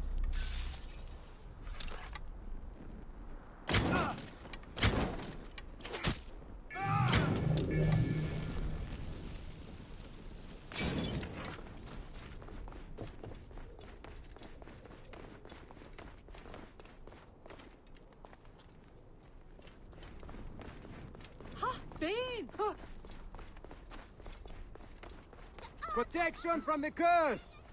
I have amulets! The curse! Charms! Scarabs carved from the bones of she-lions! Shells from crocodile eggs to bury in your heart! The creeping dread, the stomach sickness. The pharaohs have cast their gaze upon you. What are these amulets? What are these idols, little idols doing out here? How odd. Not quite a place for it in the middle of nothing.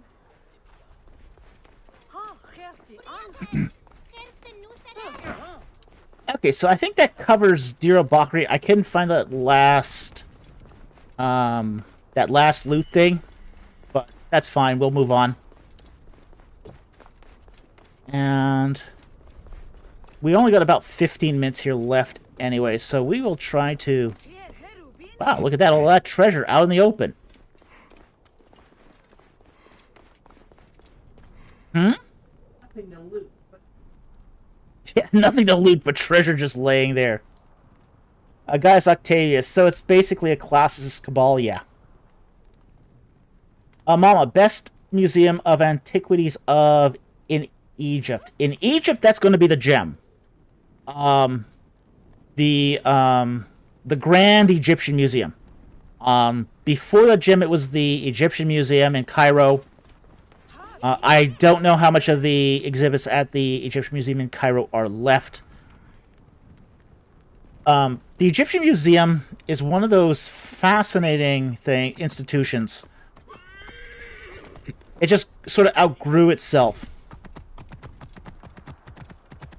Alright, we're going to try to make our way here to King's Valley.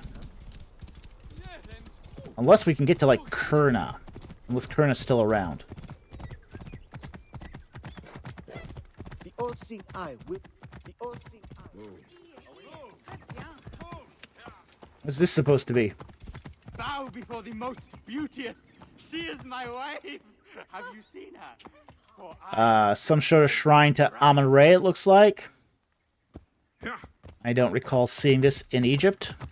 carve my name upon the temples that shall live forever. Whoa. Why do you not bring me bread and beer? I can kill you with a look. I turn my Temple of gaze upon the Hatshepsut fields and they- Wharf. Okay. That's interesting. Quite a ways away from the temple. They will all die. Protection and life.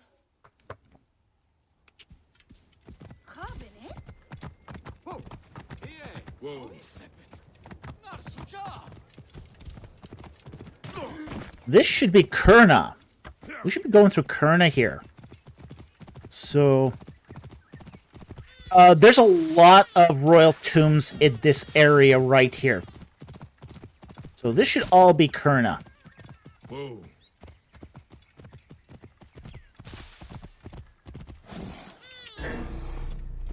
Uh-oh, angry hippo.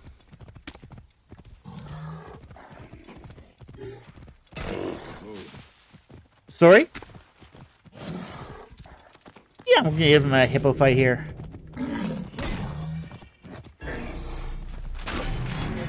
Dead hippo.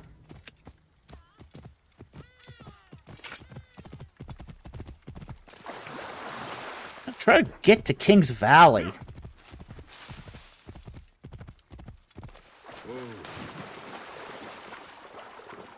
It's gonna be difficult, apparently.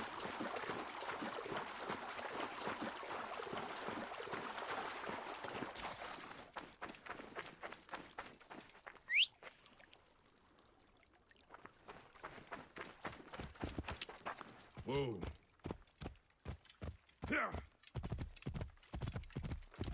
There is, if we can't get in through this way, there is another way into King's Valley through Deir el-Medina. But it's a little harder to, it's a little more hiking.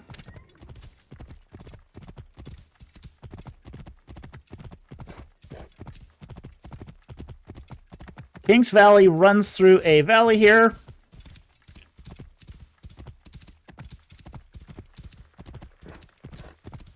Let's see if we can...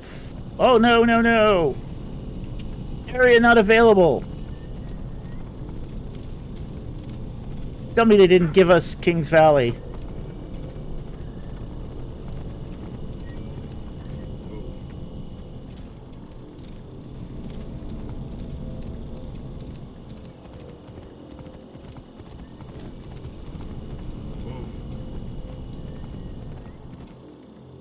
Now, if I'm correct, that should be over... Let's see. There is a mountain... Well... There's a mountain shaped as like a pyramid that overshadows King's Valley. That looks like it could be it.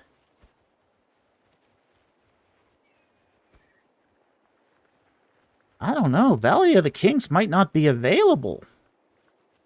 Maybe that's it over there, but it's out of place if that's the King's Valley.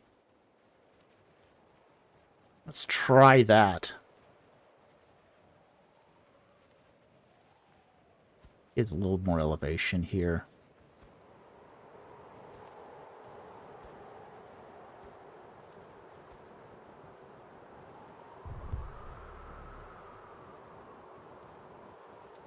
Okay, there's King's Valley. Little out of place here. It is actually King's Valley is actually located right behind the Temple of Hatshepsut. So it's a little they put it a little more south than it should be. But there it is, King's Valley. Guess where we're going now? Woo! King's Valley, here we come. Mark a tomb here just to...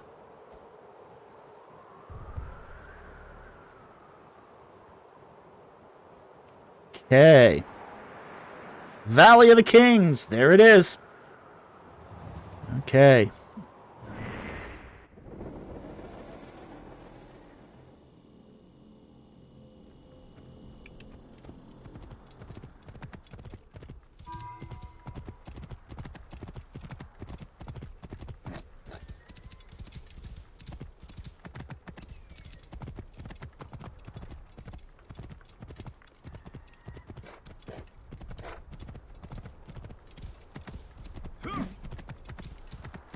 Now, if you do go to Deir el-Bahari, there is a way up.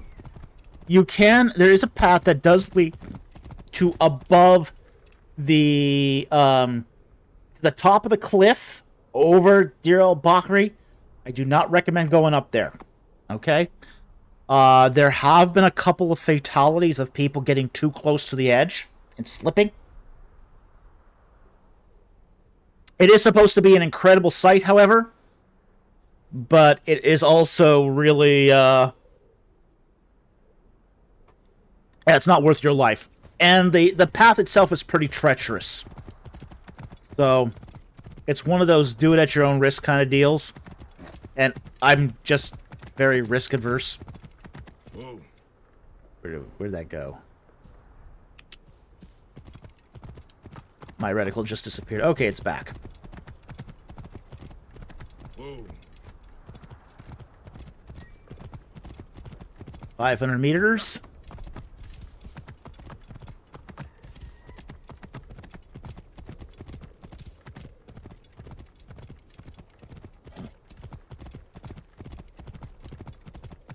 Alright, we got something up here. Some sort of temple. Gonna take a look at this just briefly. It's supposed to be some sort of temple to Anubis. I am unaware of one up here, if that's this elevation.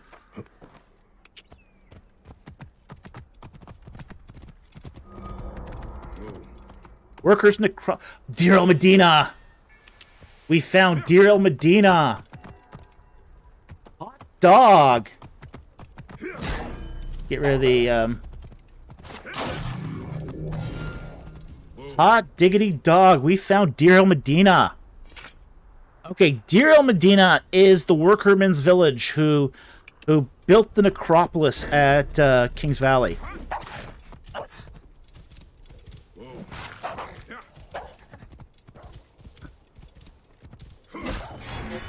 I'm actually more excited about Deir el-Medina than I am about King's Valley.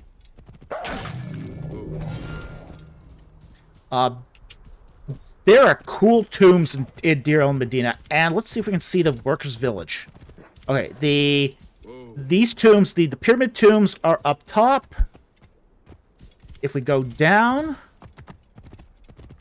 we should find Setmod. I'm not sure what that's supposed to be.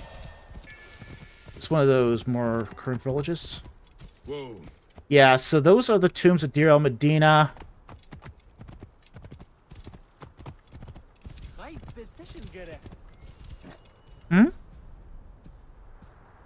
We will probably start with this next week. Let's do that. I just want to get a lay of the land, and then we can actually go investigate after, once we get a lay of the land.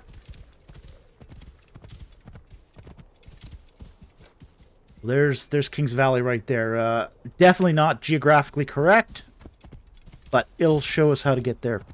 Okay. Yeah, this is a score.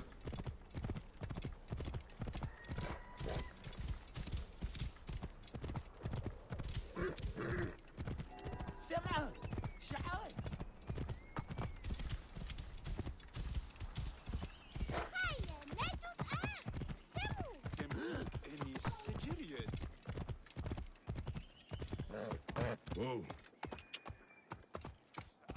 Okay, so I think we will stop it right here. Let's see, is there a place where we can do a... Whoa.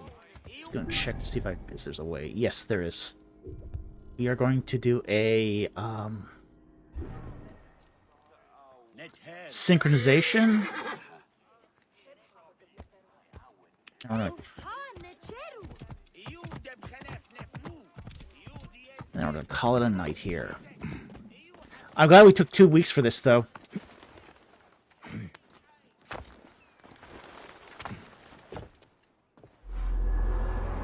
Okay, synchronizing.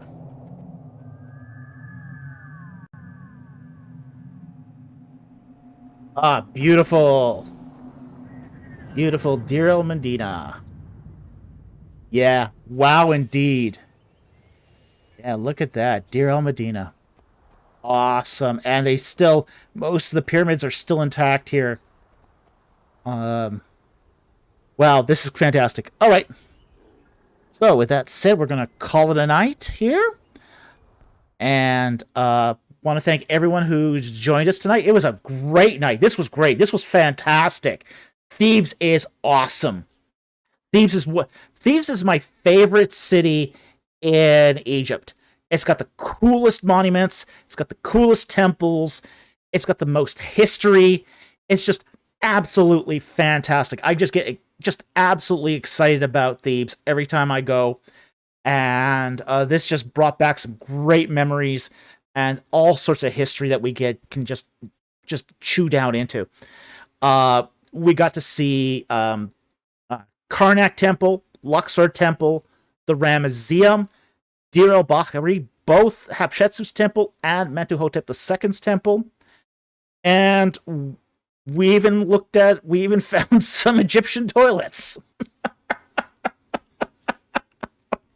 So with that said, I want to thank you very much for watching tonight. This was an exciting run-through for the game. And we'll see you next time on Ancient Egypt and the Bible. Good night, everyone.